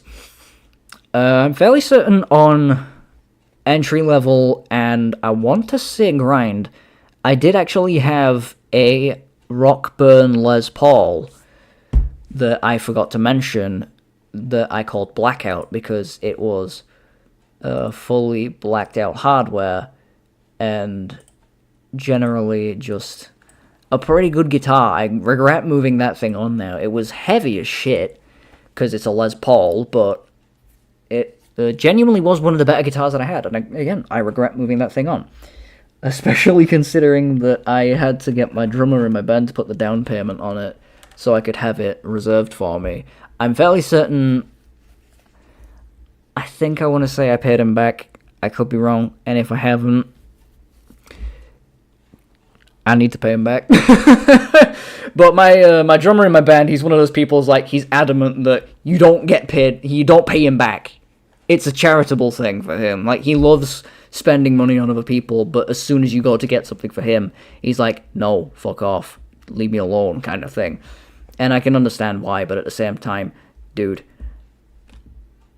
I'd rather, like, give you the money for something that I was gonna buy anyway. It's just, you helped me out a little bit. So, if I haven't paid you back at any point, PJ, on that Les Paul, remind me, because I still need to pay you back on it. So, yeah. That's if you're watching this, for the record, but yeah. So, I used my Rock Band Les Paul on a couple of songs, I believe, as well. Maybe some of the songs that got scrapped. I don't know if I used it on any of the final tracks. But yeah, that was a guitar that I used around the time of, like, Entry Level and Grinding Power. In terms of the guitar I used for What You Deserve, I'm fairly certain was my Cruiser RG600 to kind of, at the time for me, while producing it, loop it back around to the original version. Just use the original guitar that I wrote the original version on, and just, it's kind of like a familiar thing. So my blue guitar, my Cruiser RG600, which I will get up for the chat just as a little refresher, because I haven't done that yet, and I kind of need to do that. So yeah, let me get that up. Alright. And now, I'm going to have it diagonally, I'm not going to... In fact, no, yeah, I'll put it up vertically because it'll look nicer. So, yeah, that one, that lovely thing. That thing that I'm never going to part ways with. My beloved guitar. God, fucking... If I could just do a stream talking about how much I love this guitar, I really would, but that would be a very boring topic. Just, what's that? An Oddteeth stream? 4 hours and 57 days long? Wait, 57 days? What the fuck? What were you talking about? Oh, that guitar again. Yeah, I genuinely would do a stream just talking about like guitar tech shit, but technically speaking, I am already doing that. It's just I have equipment videos for that kind of shit. So yeah, down on my Soulfountain channel, which again in the description along with the old stuff. So yeah, What You Deserve lyrically again, it's kind of similar to the original version where it is essentially running from death, but it's not as focused on like the Grim Reaper kind of death. It's just death as a concept. So whereas the original version is like, yeah, the Reaper, it's gonna make you burn, or the Grim Reaper's here, he's gonna get you, oh, he's round the corner, that kind of shit. This one's more so just like a death comes for us all in the end, you can't run from it, and even if you try, it'll always catch up with you, no matter what. So, it is similar lyrically, but it just drops the whole Grim Reaper aspect of it. And thank God it does, because then that means we don't get any awkward vocal deliveries where it doesn't sound like I say Reaper, and says a very vile and disgusting different word. And I really fucking hate that about the original version. So, yeah. So, in terms of overall setup and pedals and shit, again, same shit from Grinding Power, same, like, amp stuff. Barring the speaker inside the amp was different.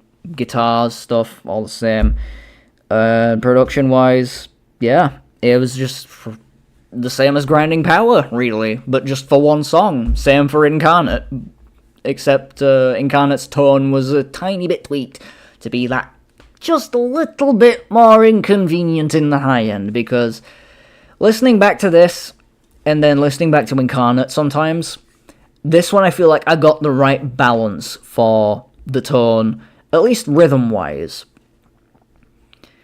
Whereas Incarnate, it's like I pushed the high end just that tiny bit too far, and kind of regretted that in the end, so it's why I recorded it on the journey, but we'll get to that when we get to that. So, yeah. I'm gonna stop yapping now, so I can play the song, What You Deserve, the re-recording, the 2024 version from June 29th. You thought I would have uploaded that on fucking May 30th, you know, when I actually first released Fields of Darkness all those years ago, but no, me being a dumb shit, I did it almost a month later, so yeah. Yeah, here is What You Deserve. It's still... It still haunts me to this day, this song. I'm probably never going to get rid of it, though. Let's be fair. First song, it's got sentimental value, so... Of course I'm not going to forget it.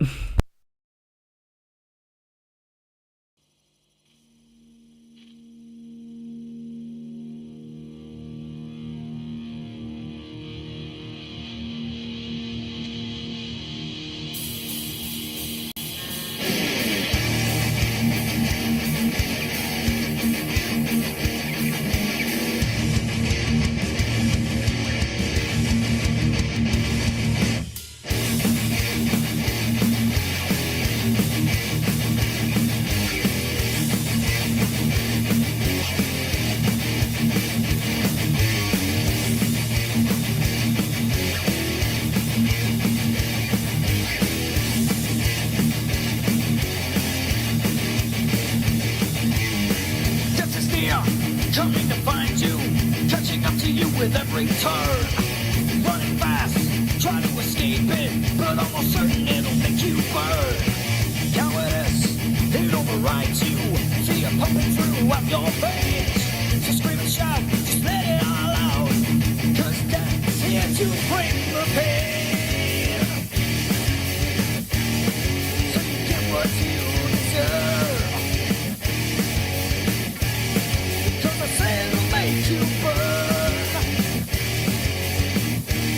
So come and get what you deserve. 'Cause the sun it'll make you burn.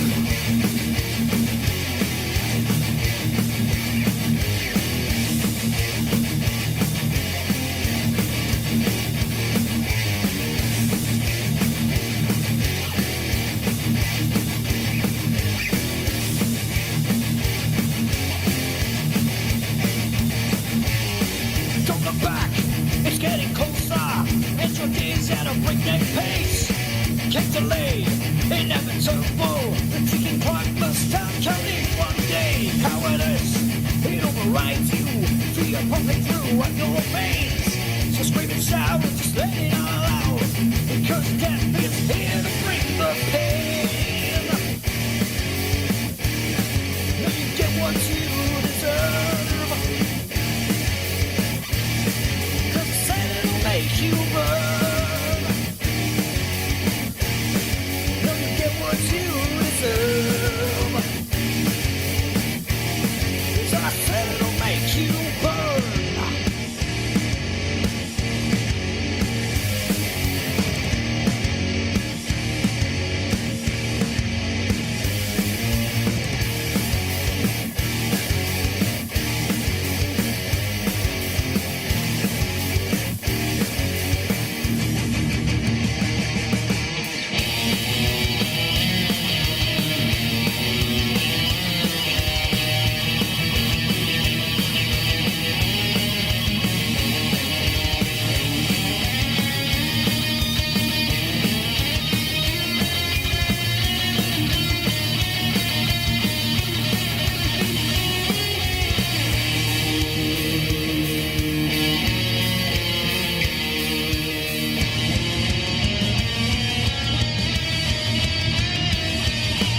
Make your move, avoid somehow. Chance to live, try and take it now. Whatever it comes from you, my friend. You can't resist this yearning red. Counting down until the end. Down to hell you will be sent. By the devil's hand you want to burn. So get what you deserve.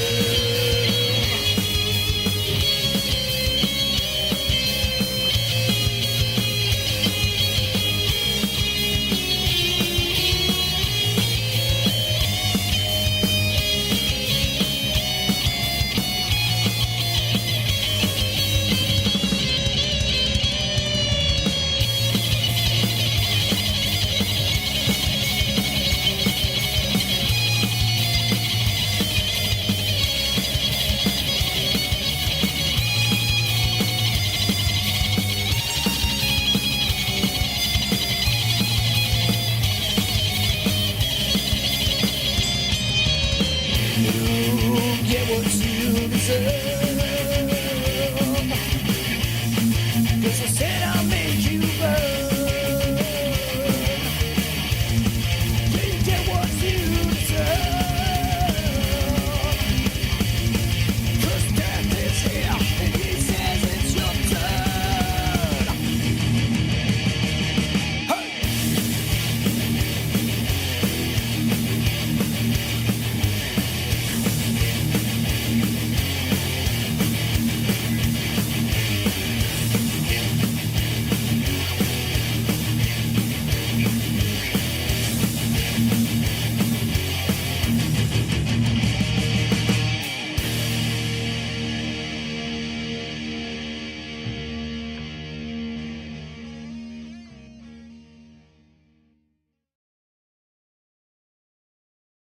Yeah, definitely an improvement over the original version, innit? So, yeah, that was definitely a lot better than what I originally wrote back in 2020. Even now, listening back to it for the stream, that version, even I thought the lead part had a bit more high end on it than I initially did. But looking back at it now, well, I think that's probably the best sounding mix I've ever gotten on GarageBand. I think that, if I'd kept that sound, I probably could have worked with GarageBand for, like, cylinders or some shit, but, yeah. Audio interface said hello. And another thing that I remembered while I was listening to that was the drum sound. I changed up how the snare sounded finally, so from I think this, the Gun Game EP, and Incarnate, the 3 releases between Grind and Cylinders, I had actually had layered 2 snares on top of each other this time. So it was the heavy preset that I usually used for a lot of my stuff, and I think the SoCal preset, either the SoCal one or the Roots preset. So definitely had a different drum sound, and it sounded a lot more like an actual drum kit, which I was kind of pushing towards anyway. And yeah, so in the drum department, it was finally starting to sound like something I was happy with. The tone on What You Deserve, definitely in retrospect, one of the better GarageBand tones that I've had. And I'm kind of still a bit miffed that I buggered it up with Incarnate, but, you know. And overall, What You Deserve, the singles period, even though I only released 2, I think I cooked with What You Deserve and Incarnate. So I think what I might do, just in general, like between albums and stuff, if I know like some of them are taking a while, I will release single shit. If I get the opportunity to sit down and be like, alright, I want to release a song as soon as I can, out of nowhere, bam, here's a single, you know? So I might just start adopting the release a single, and then save like some tracks that sound like they could be consistent enough for an album. And then release an album, just like whenever I feel like it, kind of thing. But yeah, so that's What You Deserve. It was definitely, like I said, a remarkable improvement over the original 2020 version. And I'm fairly certain, pardon me there, chat. Sorry, it's the Pepsi talking. Woo! It's shorter than the original version as well. The re-record is 5 minutes 35. I think the original version is closer to like 6 or 7 minutes. But that's because I didn't know how to structure a song properly back then. So yeah, anything's a remarkable improvement over a structureless song that a newbie guitarist was recording because lockdown happened. Speaking of songs that are structured and really fucking well produced, we're finally into the soundtrap era, and finally into the point in time where not only did the mixes start getting good, at least by my standards, but also just this is where my sound kind of took off, and it's the second most recent album as of recording the new one and doing the stream. On all cylinders. Holy shit, this is the good one. Like, as much as I praised Grinding Power in regards to just generally, you know, how like the songwriting and stuff was on that, I still had my criticism with like the tone. I think I still do have criticism with the tone and how it could have been mixed better. In retrospect, I feel like I didn't really mention that. I was glazing that one too much. But this one, especially the first half of Cylinders, because we're going to get onto the production side of things in a moment, this is hands down the best of my output so far. And that's not even coming from a bias standpoint. If I wasn't even writing this shit, if I was somebody else listening to this, I probably would have been like, holy fuck, this is some solid metal. What the shit? Why is this guy not as big as he is? So, yeah. From a bias point of view, though, yeah, this shit's good. So, yeah, to kind of boost my own ego there a little bit, I do apologize. I fucking hate doing that, don't worry. But yeah, Cylinders is definitely, I think, so far, the best in terms of what I have written. And is, I will be brutally honest, compared to some of the shit on the new stuff, like the new album, it's still yet to be topped, if I'm being brutally honest. I think Cylinders, given that, especially during the production side of things, was a brand new experience from what I was used to. I think I locked the fuck in when I realized, holy shit, I have a lot more to work with here. Let's see where I can go with this. So, to get into the production of this album, this is the moment that I swapped entirely over to Soundtrap. I completely ditched GarageBand. No more demos were recorded on GarageBand and then played into Soundtrap. No more songs were fully recorded in GarageBand and then just like post-processed in Soundtrap or anything. No, everything was done in Soundtrap. Guitars, bass, drums, vocals still done in GarageBand. Okay, I tell a lie. But, yeah, for the most part, everything, instrumental-wise, was entirely done in Soundtrap. At a time when it wasn't a broken piece of shit, and everything was locked behind a paywall, so, yeah. But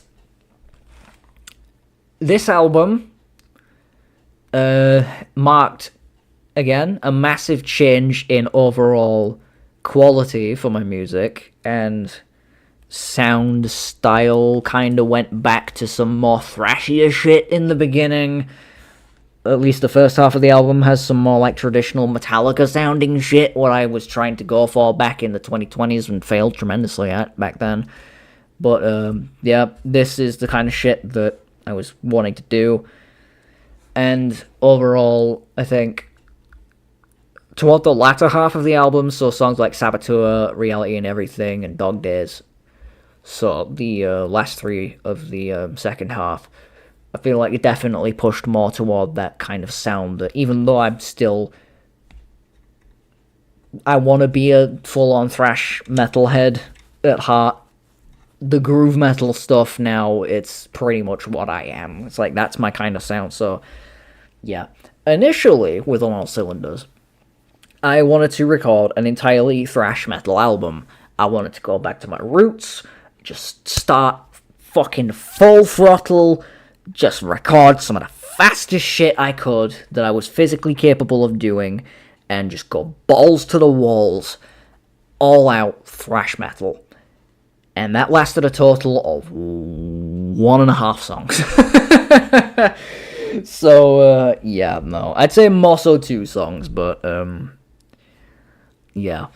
So, originally, back when I was in the hiatus phase, because after I released Incarnate, I had put Soulfountain on a 2-month hiatus, quote-unquote. But to be fair, any hiatus can be as long as it wants.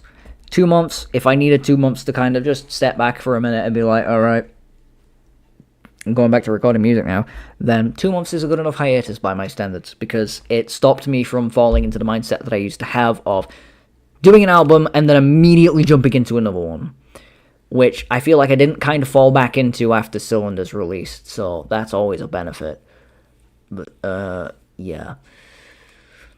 So, originally this album was going to be called Roots. It was kind of me saying, like, right, I want to return to the thrash roots that I used to fucking love listening to back in college, and try writing back in college, because a lot of my Overdriven stuff was kind of thrash-based a little bit. So, some of the songs that we've got, I think, Rage Seeker, Break You as well. Break You's kind of more groove style-ish. And some unreleased stuff that we've got as well is very thrash. But, Energy Envelop as well, that's a very thrash-heavy kind of thing. That's kind of Creeping Death, almost, in terms of its structure, but, you know. And, yeah. But because a lot of old Soulfountain stuff still tried to have a lot of that kind of thrashy roots, especially some songs on, like, the first self-title, like, One Last Shot at Thrash, Interruption, Power Surge, I think it's just called Surge, actually. A lot of that stuff kind of tried creeping back in with this album, which I did intentionally, of course, because, again, going back to my roots, hence the name Soulfountain Roots. But then I started writing some of the songs, and Cylinders especially, before the lyrics came about, I realized, given how really good these songs sounded, and very, very, like, tonally consistent they were, how really well structured they were as well, it felt like I was firing on all cylinders with this album. And then that's when it clicked. That's gonna be the name for the album. Firing on all cylinders. But obviously ditching the firing part Still, granted, keeping it in the lyrics to some degree, firing all the cylinders surrounding me in the verses of the title track. It was definitely one of those, like, epiphany moments where it's like, that's the one! That's what I'm gonna call it! That's fucking genius! Nice going, Jimmy Gob! So, yeah, Cylinders was, it was one of those things where the name settled after I'd started production properly. Like, it wasn't until I'd written what would go on to be the title track that it was like, damn, where was this name from day one? So, yeah. The cover art as well, for On All Cylinders, it kind of changed a lot during production. The initial one was a white background with a grey crucifix, I'm fairly certain at first, which was like the most basic bitch placeholder thing that I did. I'm fairly certain, like, when I was sharing demos around to a couple people like Zito and Melton, two of the mods on this channel, I was basically saying, yeah, this is just a rough work in progress cover, don't take any, like, don't take it seriously or anything like that. And then it kind of became like one on top of another, so they were positioned both in the middle, but one was rotated 180 degrees, so it kind of had, like, it looked like the letter I, basically, like a capital I, an uppercase I, even. So, yeah, that kind of happened, and then midway through production, I lost half the album. So I'd got 5 songs finished, Cylinders, Grappling With It, Peeling Back, Surprise Attack, still love that kind of rhymes, even even though it was unintentional, and Lonely by Choice. I got those 5 songs done. They were already exported on my phone in my Files app, thankfully, so I didn't have to dig through the trenches and, like, re-record some bits for them. They were all completed anyway.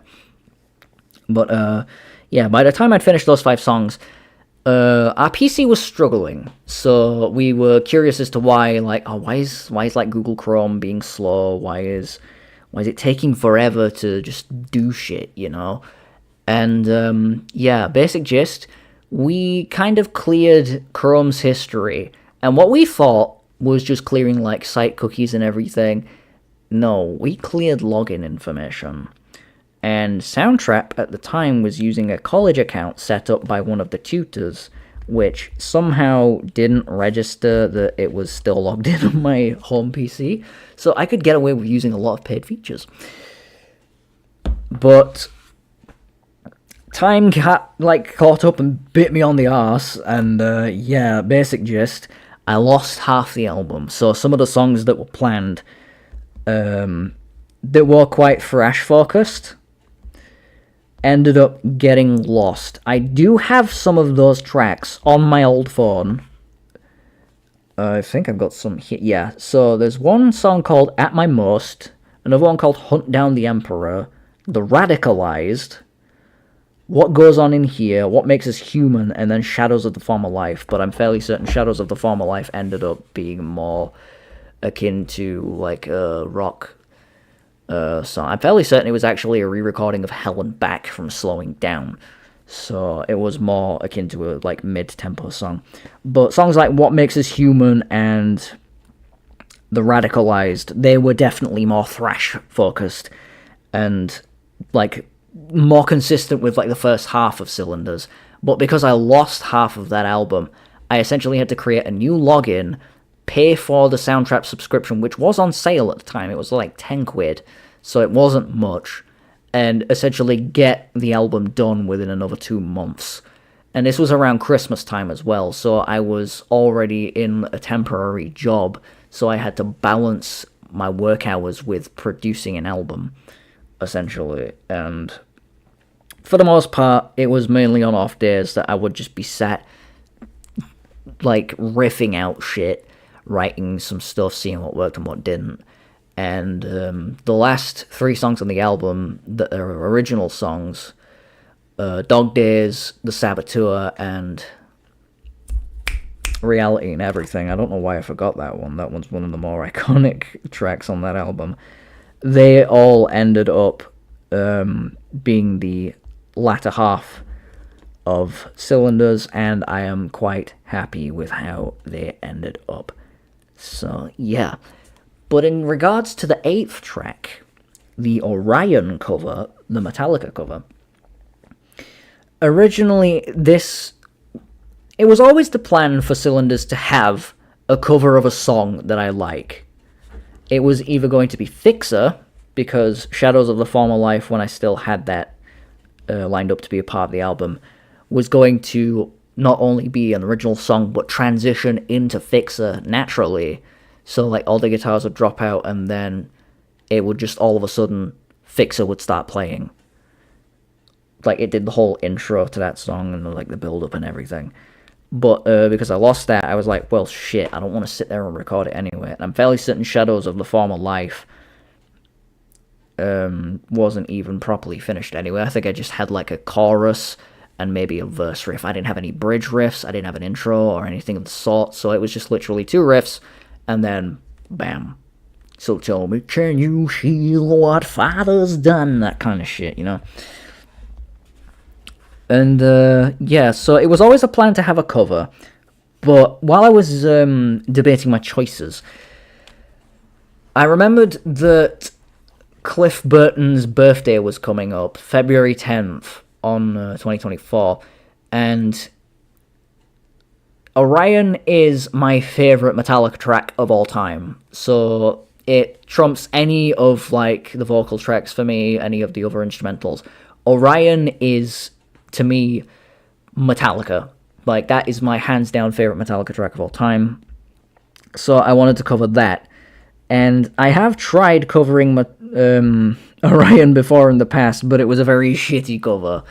So, yeah, and I had to separate it into parts at the time because I couldn't do tempo changes on GarageBand. Couldn't even do tempo changes on Soundtrap. I had to split it into 3 parts again for Cylinders, but I could stitch them all together, which I realistically could have done for the old one, but I didn't think to do that at the time.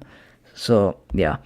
So, I recorded Orion to pay tribute to Cliff Burton on his birthday, because I think he would have been 60 when I posted that. Either 60 or 61, I can't remember. But it was dedicated entirely to Cliff, and I think so far, out of all the covers that I've done over time, it generally was the better cover and the better version of those Orion covers, but because the rest of them weren't heard, it's, yeah. I feel like I just had a firework go off. I'm sorry if that came through, chat. But yeah, so Cylinders, production-wise, same pedals as the Incarnate single, because I'm fairly certain around the time of Incarnate, I'd actually got my A-Music 5-band EQ pedal. So, me being me, forgot to mention that at the time of talking about Incarnate, but yeah. Because I'd got this new EQ pedal, I could basically shape my tone a little bit better on my board, so I didn't have to rely heavy on, like, amp EQs or Soundtrap EQs or anything. I could just dial it in on my board with my tube sim and then the 5-band at the end, and it worked well for a time. It was pretty damn good. And, yeah, it definitely helped shape the tone at the beginning of Cylinders. Maybe not so much when I had to redo everything from Dog Days onward, but for the most part, I tried to keep it as tonally consistent as I could after losing half of the album, and the A-Music 5-band EQ definitely helped in that regard, so that was one of the new major additions to the pedal board for it. In terms of other things, other aspects regarding this album, namely the Saboteur, this was one of the times where I thought, well, because I'm going all out for this, not just doing thrash shit and making it sound really fucking good, but also having a new, like, better quality sound and everything like that, I really wanted to push myself out there a little bit with my music and do something entirely different, which was no guitars. Barring a guitar solo, but no guitars whatsoever. And the Saboteur, I felt, was a good way for me to do that. And initially, it was just a random piece of music that I'd made in my spare time, just like while I was bored, not really working on the album. And then I thought, this actually sounds pretty damn good. I can work with this. So I did. I kept tweaking it, and I got to the end result, the end instrumental that you hear on Cylinders. Granted, there is one nitpick I have about it, which is the guitar solo. It does peak a fair bit. There are a few times when the volume peaks in the in loudness, and you hear that like that nasty crackle, like that kind of shit. Sorry if I just woke you up, Melton, if you're still here. But yeah, that kind of like peaking sound that you get when you're being a bit too loud, that kind of shit crept in. So that's one thing I could nitpick about the album, not the album, the Saboteur's guitar solo. And yeah, but I really wanted to just try something new, and I'm really fucking glad that I did, because that ended up becoming one of my favourite tracks off of Cylinders, if not my favourite track. Just altogether. Sebastian Solus topic relation not even withstanding, because I've said it multiple times before on different streams, when like I've got it on in a drawing stream and it suddenly, oh, the Saboteur's playing, oh look, Sebastian Solus song, because lyrically, it's about Sebastian from Pressure, like, him being accused of the 9 murders, getting experimented on, and then trying to fight for his own survival and escape. That's what Saboteur is, lyrically. And I think the overall vibe of the song, because I wrote the instrumental first and then did the lyrics, I think it was the instrumental that inspired me to go for that lyrical topic of just a song from Sebastian's POV. So, yeah, and it helps as well that I think it kind of sounds a little like something that would be in Pressure, especially when the first chorus drops at the beginning of the song before the drums come in, you know? So, yeah, it's definitely got that kind of, like, Pressure OST vibe a little bit, like when you first land in the black site and you start the run. That kind of shit. So, yeah, I really pushed heavily toward that. And it doesn't help at the time as well, I was massively fixating on Sebastian as a character. Like, funny haha fish husband joke and everything, but, like, genuinely, when I fixated on him hard, like, fucking hell. That fish, that funny fish man, I would not shut up about him for an entire, like, 5 months, and even now, that fixation hasn't died down. He's consistently remained one of my favourite characters. Just going off topic from Soulfountain a little bit here, Sebastian has remained one of my favourite characters of all time from any media that I, like, have seen at all. So, kudos to Zerum, especially Zerum, for creating such a really fucking iconic character, and just generally giving me something to resonate with, you know, because, again, it's fixations. I like Sebastian. That's all you need to take away from it, and that's why I made the Saboteur.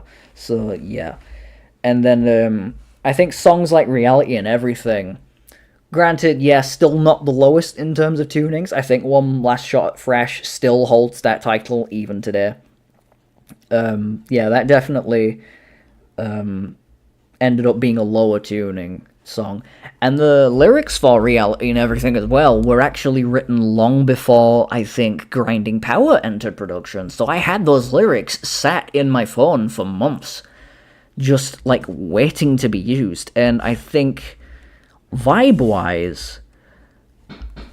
Oh, someone's at the door, give me a minute.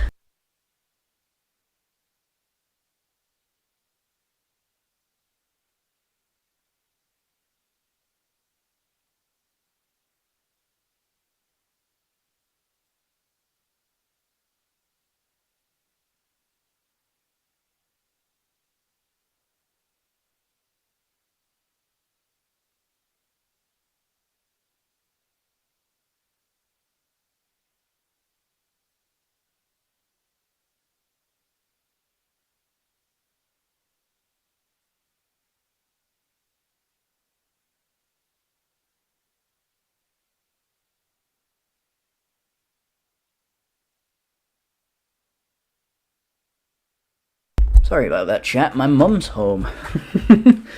She's got home early. She's got new start and end times, I'm guessing. So, yeah. But the lyrics for Reality and Everything were written months in advance, and they just sat there, like I said. And I'm fairly certain the original kind of vibe I wanted to go for Reality and Everything. I'm stumbling on my words again. Was something akin to Pantera's Suicide Note Part 2. So, like, very fast and loud, aggressive, and just screaming at the top of my lungs, just going for it, lashing out at myself, like, lashing out again, as the lyric says literally at the beginning of Reality. So it was definitely one of those songs where I wanted to properly just nail it in the fucking skull, you know, that like this is the angry song. But then instrumentally I was just kind of jamming one day, and then I came up with the that riff, and I was like, oh, that's groovy as shit, man. And then I realized later on this could fit Reality and Everything's like lyrical structure really well. So I decided to see if I could get it to work, and I did. And the version of Reality and Everything that I ended up making, granted it was not the version I initially envisioned, still ended up also being one of my favorites. So there you go. But yeah, so in terms of production stuff, Cylinders was definitely one of the album. Well, it was the album where I finally thought, right, I've got new stuff to work with here. Let's see what I can do. And again, I don't think I'm ever gonna top this in terms of stuff that I've written, structured, and mixed, because again, top tier writing, I think, from anything that I've ever done. So I am going to play the title track from On All Cylinders, which is surprisingly called On All Cylinders.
days. Too little or nothing was a big mistake. So I sing it to the corners of my mind to take a breath. And she came from hoping it'll all be right. But waiting, another change of music style. And it came from screaming aloud all the time. Now I find a way. Return me to the time before we kicked in. Thrash metal, moving on. Back to the roots I go, deeper I dig in. And so you see all of what I have been through and what I used to be. Returning back to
Oh, fuck, I love it. Oh, God.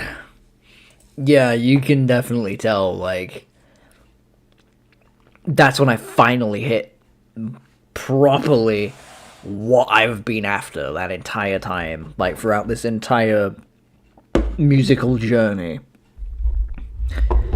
I've been struggling to, like, write the perfect song that would encapsulate how I wanted to sound all the way back from, like, 2020. And if you could bring 2020 Jimmy Oddgob all the way to now, show him that, and tell him, this is what you're gonna write in nearly 5 years' time, how do you think you got to this point? I would probably turn around and say, that's not me. I'm not that good at guitar. I'm not good at writing music. That can never be me. And yet, here I am, 5 years later, writing shit like this. I never thought I would get to this point, and Cylinders proved, with the time and dedication, yeah, it's taken me 5 years to get to it, but holy shit, this is what I wanted to write back in 2020. And goddamn does it feel good. But speaking of journeys, musical journeys and such, that encapsulate progress on one's musical aspects, I think it's time we talk about this thing. The Journey by Soulfountain. Oh, where's Zito when you need him? But, yeah, so The Journey, we're finally at the most recent album as of streaming this live stream, and just generally of uploads on Soulfountain, which again, down in the description as well as the old stuff. The Journey by Soulfountain is an anniversary album through and through, and it's essentially a compilation album. It's all of what I consider to be the best tracks from the last, granted, public years, so the last, like, 3 years of Soulfountain. Maybe 2 years, considering this came out earlier this year. God, fucking 5 months ago, Jesus Christ. Almost 5 months ago, actually. But yeah, so this is basically just a compilation album of what I consider to be the best tracks from the last 2 years, on top of a couple of new original songs. So, production-wise, things stayed the same from Cylinders. It was literally just the same pedals, the same effects from the second half of Cylinders on GarageBand, and the same software, so did I say GarageBand? I meant to say Soundtrap. The same software, so Soundtrap, and then GarageBand for vocals stuff, because it sounds better for GarageBand to record vocals. The effects part I meant to say for Soundtrap, not, the other one.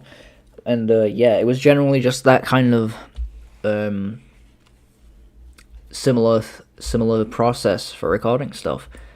In terms of things that influenced me, because there's not really much to talk about regarding the production of this album, other than, actually no, yep, there is something very important I'm missing out, and that is a brand new guitar!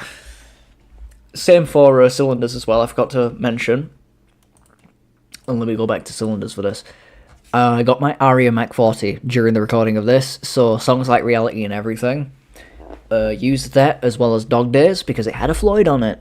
And Reality's case, it had a coil split, something that I've never had before. And Reality used that to kind of get the more like the twangy sound to the lower tuned guitars, because the Digitech Whammy Ricochet, as cool as it is to downtune with it, sounds very, very muddy when I do that. So the coil split on the Aria Mac 40 definitely helped when wanting that more beefier sound and less, like, muddiness in the tone. But yeah, to go back to the journey now, I got a new guitar whilst recording this album, and it was my Cruiser RX 700, my beloved red guitar. Not the one that's in the cover, that's my RG 600, so I don't need to bring up a picture of it again to mention anything regarding it.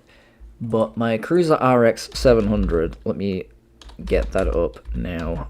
My Cruiser RX, there we go. Yeah, this thing, it's one of the more recent guitars that I've got that's not my Ibanez.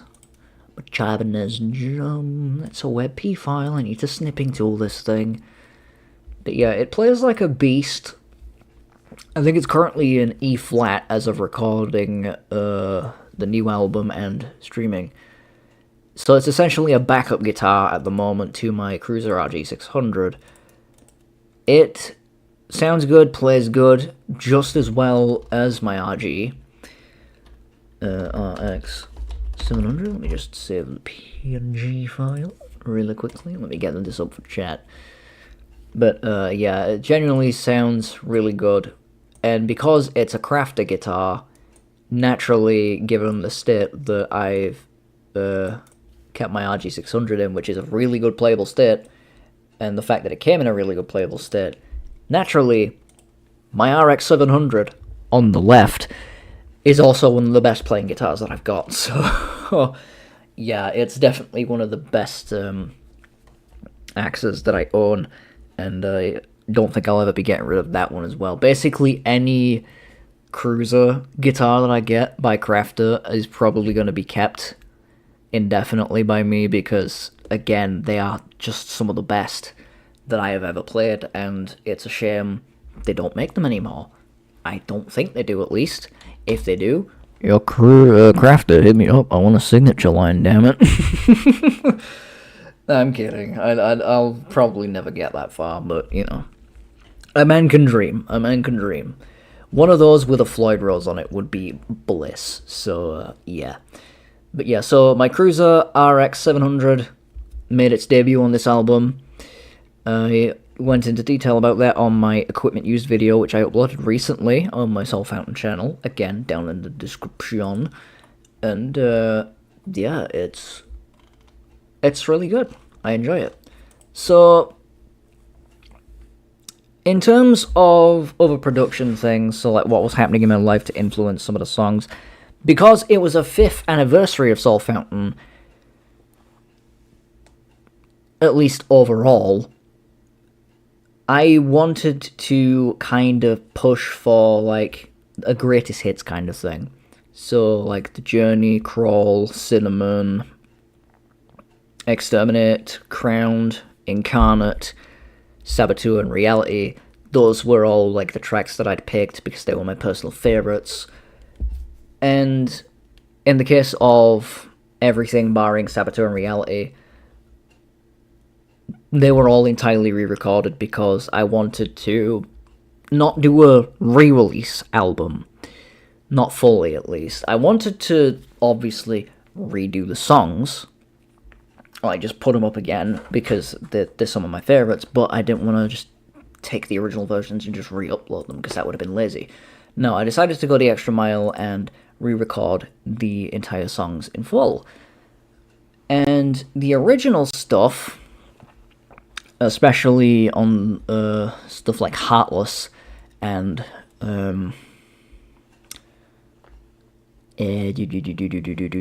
Meaning and stuff like that, and Memoriam, they were just like in the moment tracks that I thought would be pretty cool, especially Heartless. Heartless was a very in the moment thing because there's a story tied to that. Memoriam has a story tied to it as well, but The Meaning is technically also a re-recording of an old Soulfountain track from Soulfountain 2, also called The Meaning. I brought that up in the last stream, and I'll bring it up again. So, yep, that one is, technically speaking, another carryover from the old era of Soulfountain, the non-public stuff. Which, since the release of The Journey, since the 30th of May 2025, all of the old Fountain stuff is public. So, that's also down in the description, and pinned in the chat, I believe, as well. So you can check that out if you want. So, yeah. this was kind of the album where not only did I want to basically say, happy 5 years of Soulfountain, here's like my musical journey from dark fantasy to now, but also to contrast that, I released all the old stuff to say, here's my musical journey, yeah, from dark fantasy to now, but also from T-Fod to now, because, oh god, it's rough, that old shit. We've already discussed this in the last stream. But yeah, and especially even from, like, dark fantasy to now, the versions that you hear of the re-recordings, like the re-recording album, are still different in their own way to the original versions. So, like, the journey has some stuff that's different, which I've changed. The entire outro is different for that. It keeps going on and fades out. It doesn't just stop out of nowhere. And songs like Cinnamon, they kind of got improved as well in regards to what I initially wanted the song on entry level to sound like, but couldn't really achieve it. And it's also kind of higher in tuning as well, like a tiny bit more higher tuned. And then stuff like Incarnate got shortened, so instead of being nearly 10 minutes long, it's more so closer to 8 and 9 minutes, I do believe, on the Journey version. And then Reality and Everything, that only really had a new drum part in the beginning, and the high end tweaked a little bit, because that was a relatively recent song at the time, and I didn't really justify re-recording that entire thing. The Saboteur was literally just a straight re-release, because that one, in my eyes, was perfect as is, but I could have tweaked the guitar solo in that so it didn't peak as much, but I didn't think to do that, because I was stupid. I thought the song was alright as is, like I mentioned, so yeah. In terms of the new stuff, Heartless being an in-the-moment song is down to one day, my sister was with my aunt picking up my mum to go to like a community thing, like a little community gathering thing in my on my local street. And because I'm an uncle, sure as shit doesn't feel like I am because I haven't seen my nephew yet, like at all. My sister had my nephew with her at the time when they were picking my mum up, and because my sister holds a lot of animosity towards my mother for no justifiable reason, and half of the reasons she comes up with are just complete and utter bullshit excuses that are straight from God knows where, some stupid dark recesses of a mind that don't make sense. Basically, my mum asked, can James see his nephew? Like, can he at least have a look at his nephew and say hello? To which my sister flat out responded, no. So, I was relayed that information not too long after, and Heartless just happened. It was probably the most hate-filled song I've ever written. And it was towards a member of my family, which, yeah, friendly fire, holy shit. But given the reason as to why it was written, basically being flat out told, no, I can't see a member of my family who, like, not only is it like, holy shit, my sister has a child now, but I'm an uncle now. It's, yeah, it was very... To say I was angry is a bit of an understatement. I was beyond pissed off, and I'm fairly certain the song Heartless was going to be called Uncle Now, but because it was more in the moment and very rage-filled, Heartless just felt a lot more appropriate of a title, and especially given the lyrical context, literally in the lyrics as well. It's, yeah. And, in regards to some more personal family matters as well, Memoriam was written in dedication to one of my cousin's partners at the time, who unfortunately took their own life earlier on in the year. So that was a song written in dedication to him. I still need to send Memoriam to my cousin at some point, just as because I told them about it. I told them that I was writing a song for him in dedication, and asked, would it be alright if I sent you this? They said yes, but I just haven't found the time, or just genuinely keep forgetting, which looks bad on my part, because I really did. Like, I didn't know the guy personally. I didn't know him too well. I only bumped into him a couple of times, but still, if somebody is a part of my family and they pass away, I still take the time to mourn for them, and I genuinely do care about that kind of thing, you know. I'm a very sentimental person when it comes to my own family, and it doesn't matter if you are, like, if I've known you for the equivalent of 2 minutes, or if, like, you've been, like, a really, really cherished person. It doesn't matter what side you fall on.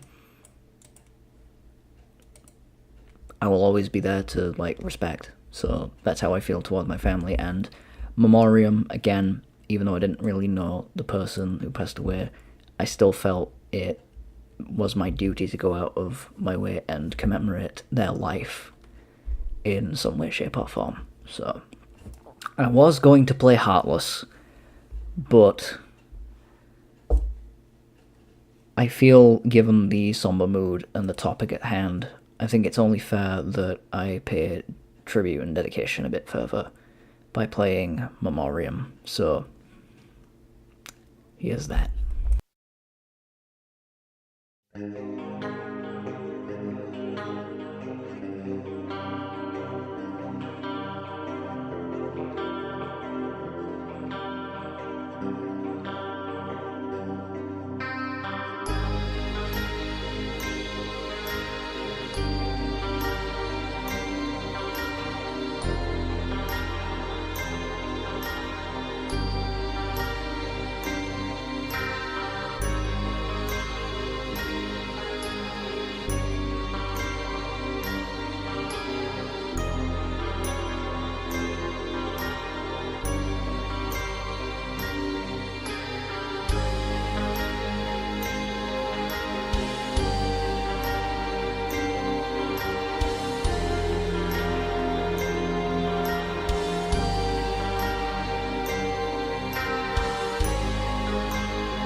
And as far as released Soulfountain stuff goes, that's it.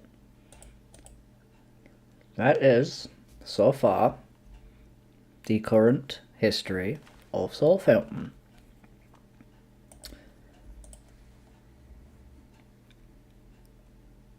But, while I'm still here, I'm going to talk about the album yet to be released. Soulfountain. The new self-title.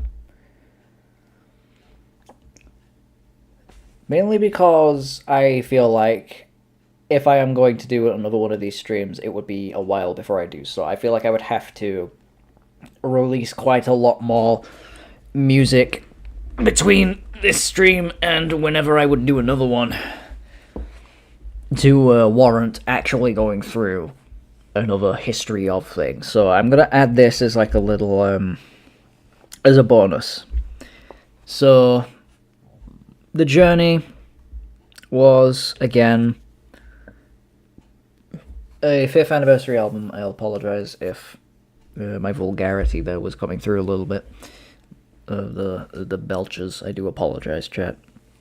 But Soulfountain The Journey was written as a 5th anniversary album, through and through, with a few new bits, and I think dedicated as well to the family member that we unfortunately lost earlier in the year. Soulfountain, the self-title, is still currently in the works, but for the most part, I need to sneeze. I'm hoping it doesn't. Ah, there we go. Nice. Nasty. For the most part, a lot of the songs instrumentally are finished. They just need vocals, mixing, and some of them need solos, I do believe, like, I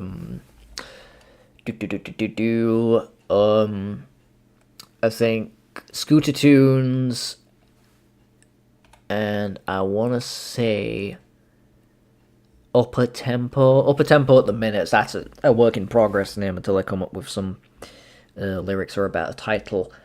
But Scooter Tunes definitely needs a solo, as well as, yeah, Upper Tempo. So, yeah. At the moment, it's sat at 11 tracks in total.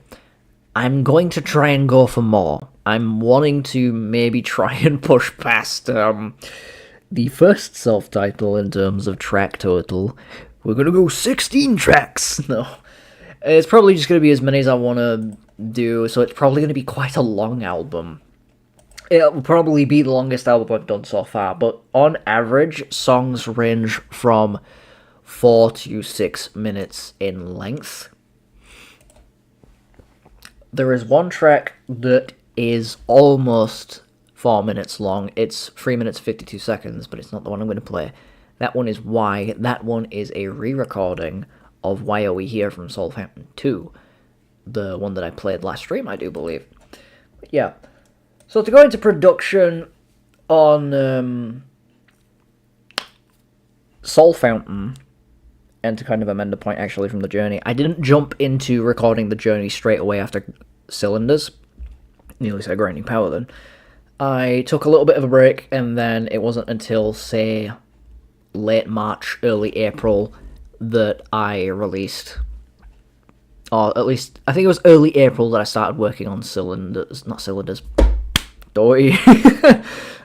Journey. So, yeah, I definitely had a month off, and took my time with The Journey as well. I paced myself better with it as to not get burnt out as easily, considering that was like 11 tracks.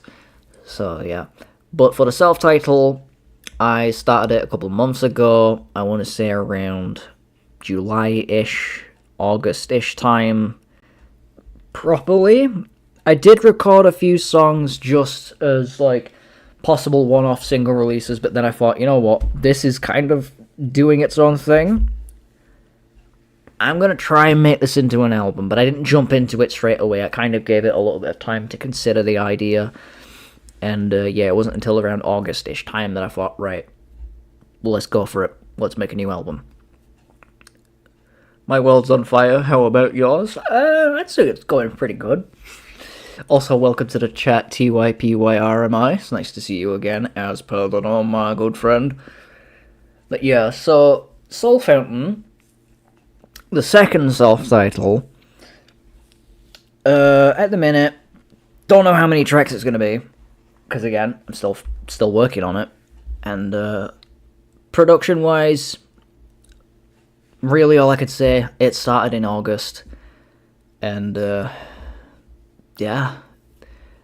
Equipment-wise, I completely changed my board. So, after the journey, I made it a point to essentially swap out my AMusic 5-band EQ for a Joyo 6-band, because this was around the time that I had got my Randall amplifier, and I wanted to go for more of a dime bag kind of sound for that amp. But through the pedal board into the interface, it doesn't sound like Dimebag at all. It's the antithesis of Dimebag Daryl. But yeah, I got the Joyo 6-band EQ pedal, as well as a Joyo Vintage Overdrive. So I've completely ditched distortion pedals in favour of overdrive stuff, because I'm gonna be real, after using it with the amp and using it through the interface with a couple of effects help from Soundtrap, yeah, it sounds a lot better. So I've ditched distortion pedals. I still have my UM300, but recently I moved on my Tube Amp Sim and AMusic guitar EQ, along with, I do believe, what was the other one?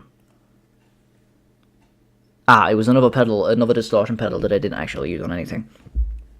But yeah, so my AMusic and Tube Sim, they're gone now. I don't have those anymore. So they won't be appearing again on any albums moving forward. Unless I were to change my mind and say, you know what, I kind of want them back. And just buy some fresh ones. Because they're not expensive. They're Behringer pedals and like cheap, tatty, like metal case, small EQ pedals for like 15 quid on Amazon. The Behringer, I think, was like 20, 30 quid-ish. So yeah. Yeah, so I got a Joyo Vintage Drive, and for the distortion sound, quote-unquote, it's literally just ran through the pedal board, through the drive, through the EQ, through the noise reducer, same shit, and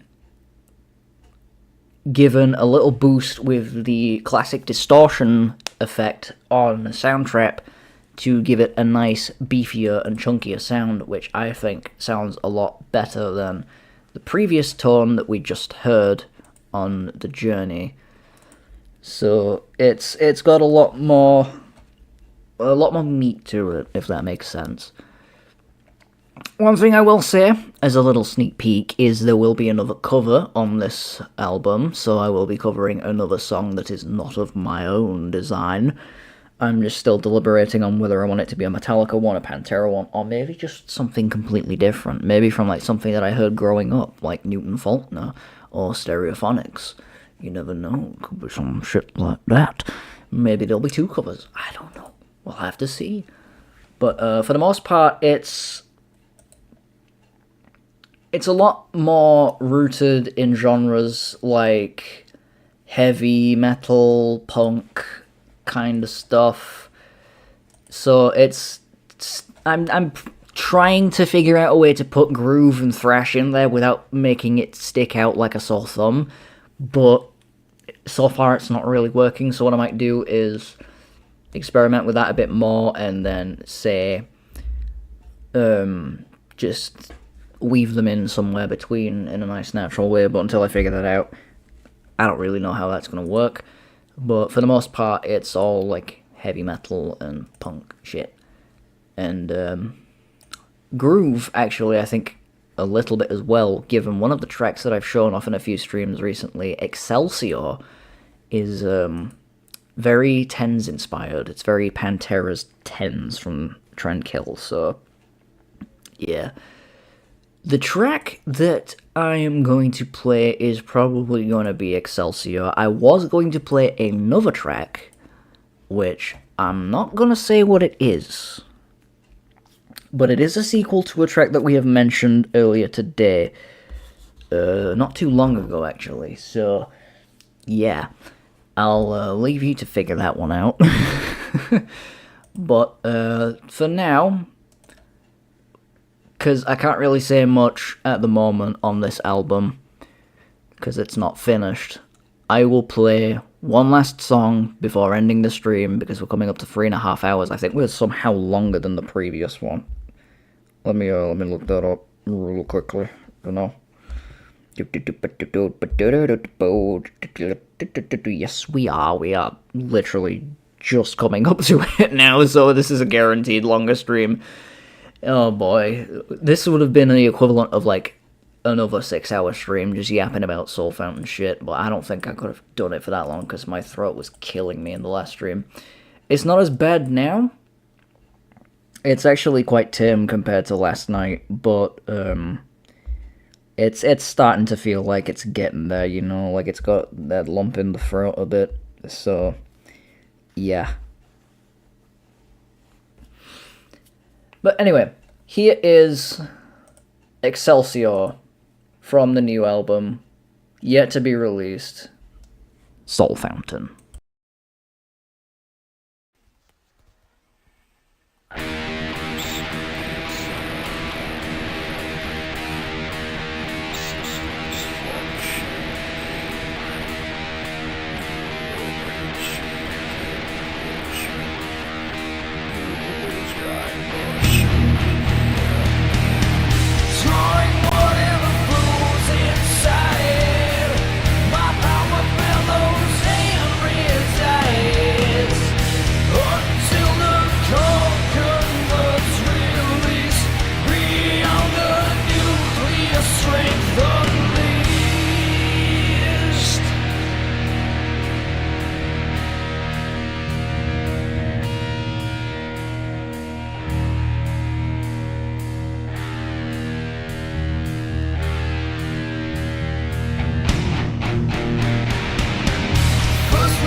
Sweet desire I'm wearing.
And with that, we're at the end, for now, of the history of Soulfountain, chat.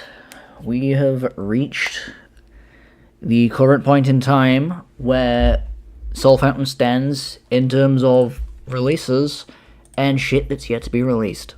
So, that's it. We're done. To put it bluntly, we're finished, pal. So, 3 hours and 33 minutes of a stream. Dime bag number, let's fucking go.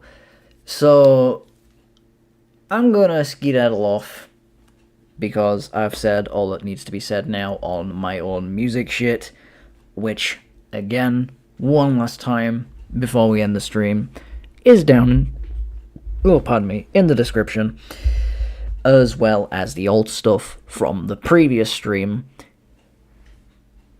So check that out if you want. But yeah, the Discord server's down there as well, so if you want updates on when I'm streaming, what I'm streaming, all that shit, you know the drill by now. That's also down in the description, and so is my webcomic. Got some new panels out the other week, so feel free to check those out if you want. And yeah, so I'm home alone tomorrow, to put it bluntly. So I'm gonna stream tomorrow as well, just to get another one in on this fine weekend that we've got going. And it will probably be a drawing stream, the usual shit. It might be a gaming stream, I don't know. I'm yet to decide, because I only decided earlier on that I wanted to do another stream tomorrow. So yeah, but until I figure out what I'm doing, thank you all so much for joining this stream, all those people in the chat, Something Back, Transorbital, Guizito, Big Lad Melton, +1, and TYPYRMI. As usual, lovely to see you here, and I am appalled that for both Soulfountain streams, we didn't get Zito showing up in the chat. What the fuck? God damn it. The one time that I wanted him to show up was for these, and he didn't. Ironic at best. Oh, god damn it, but, well, it's just the way the cookie crumbles. Anyway, have a good night, chat. I'll see you all tomorrow for whatever I'm gonna stream. God knows what it'll be, but we'll find out. So have a good night, and I'll see you all tomorrow. Bye!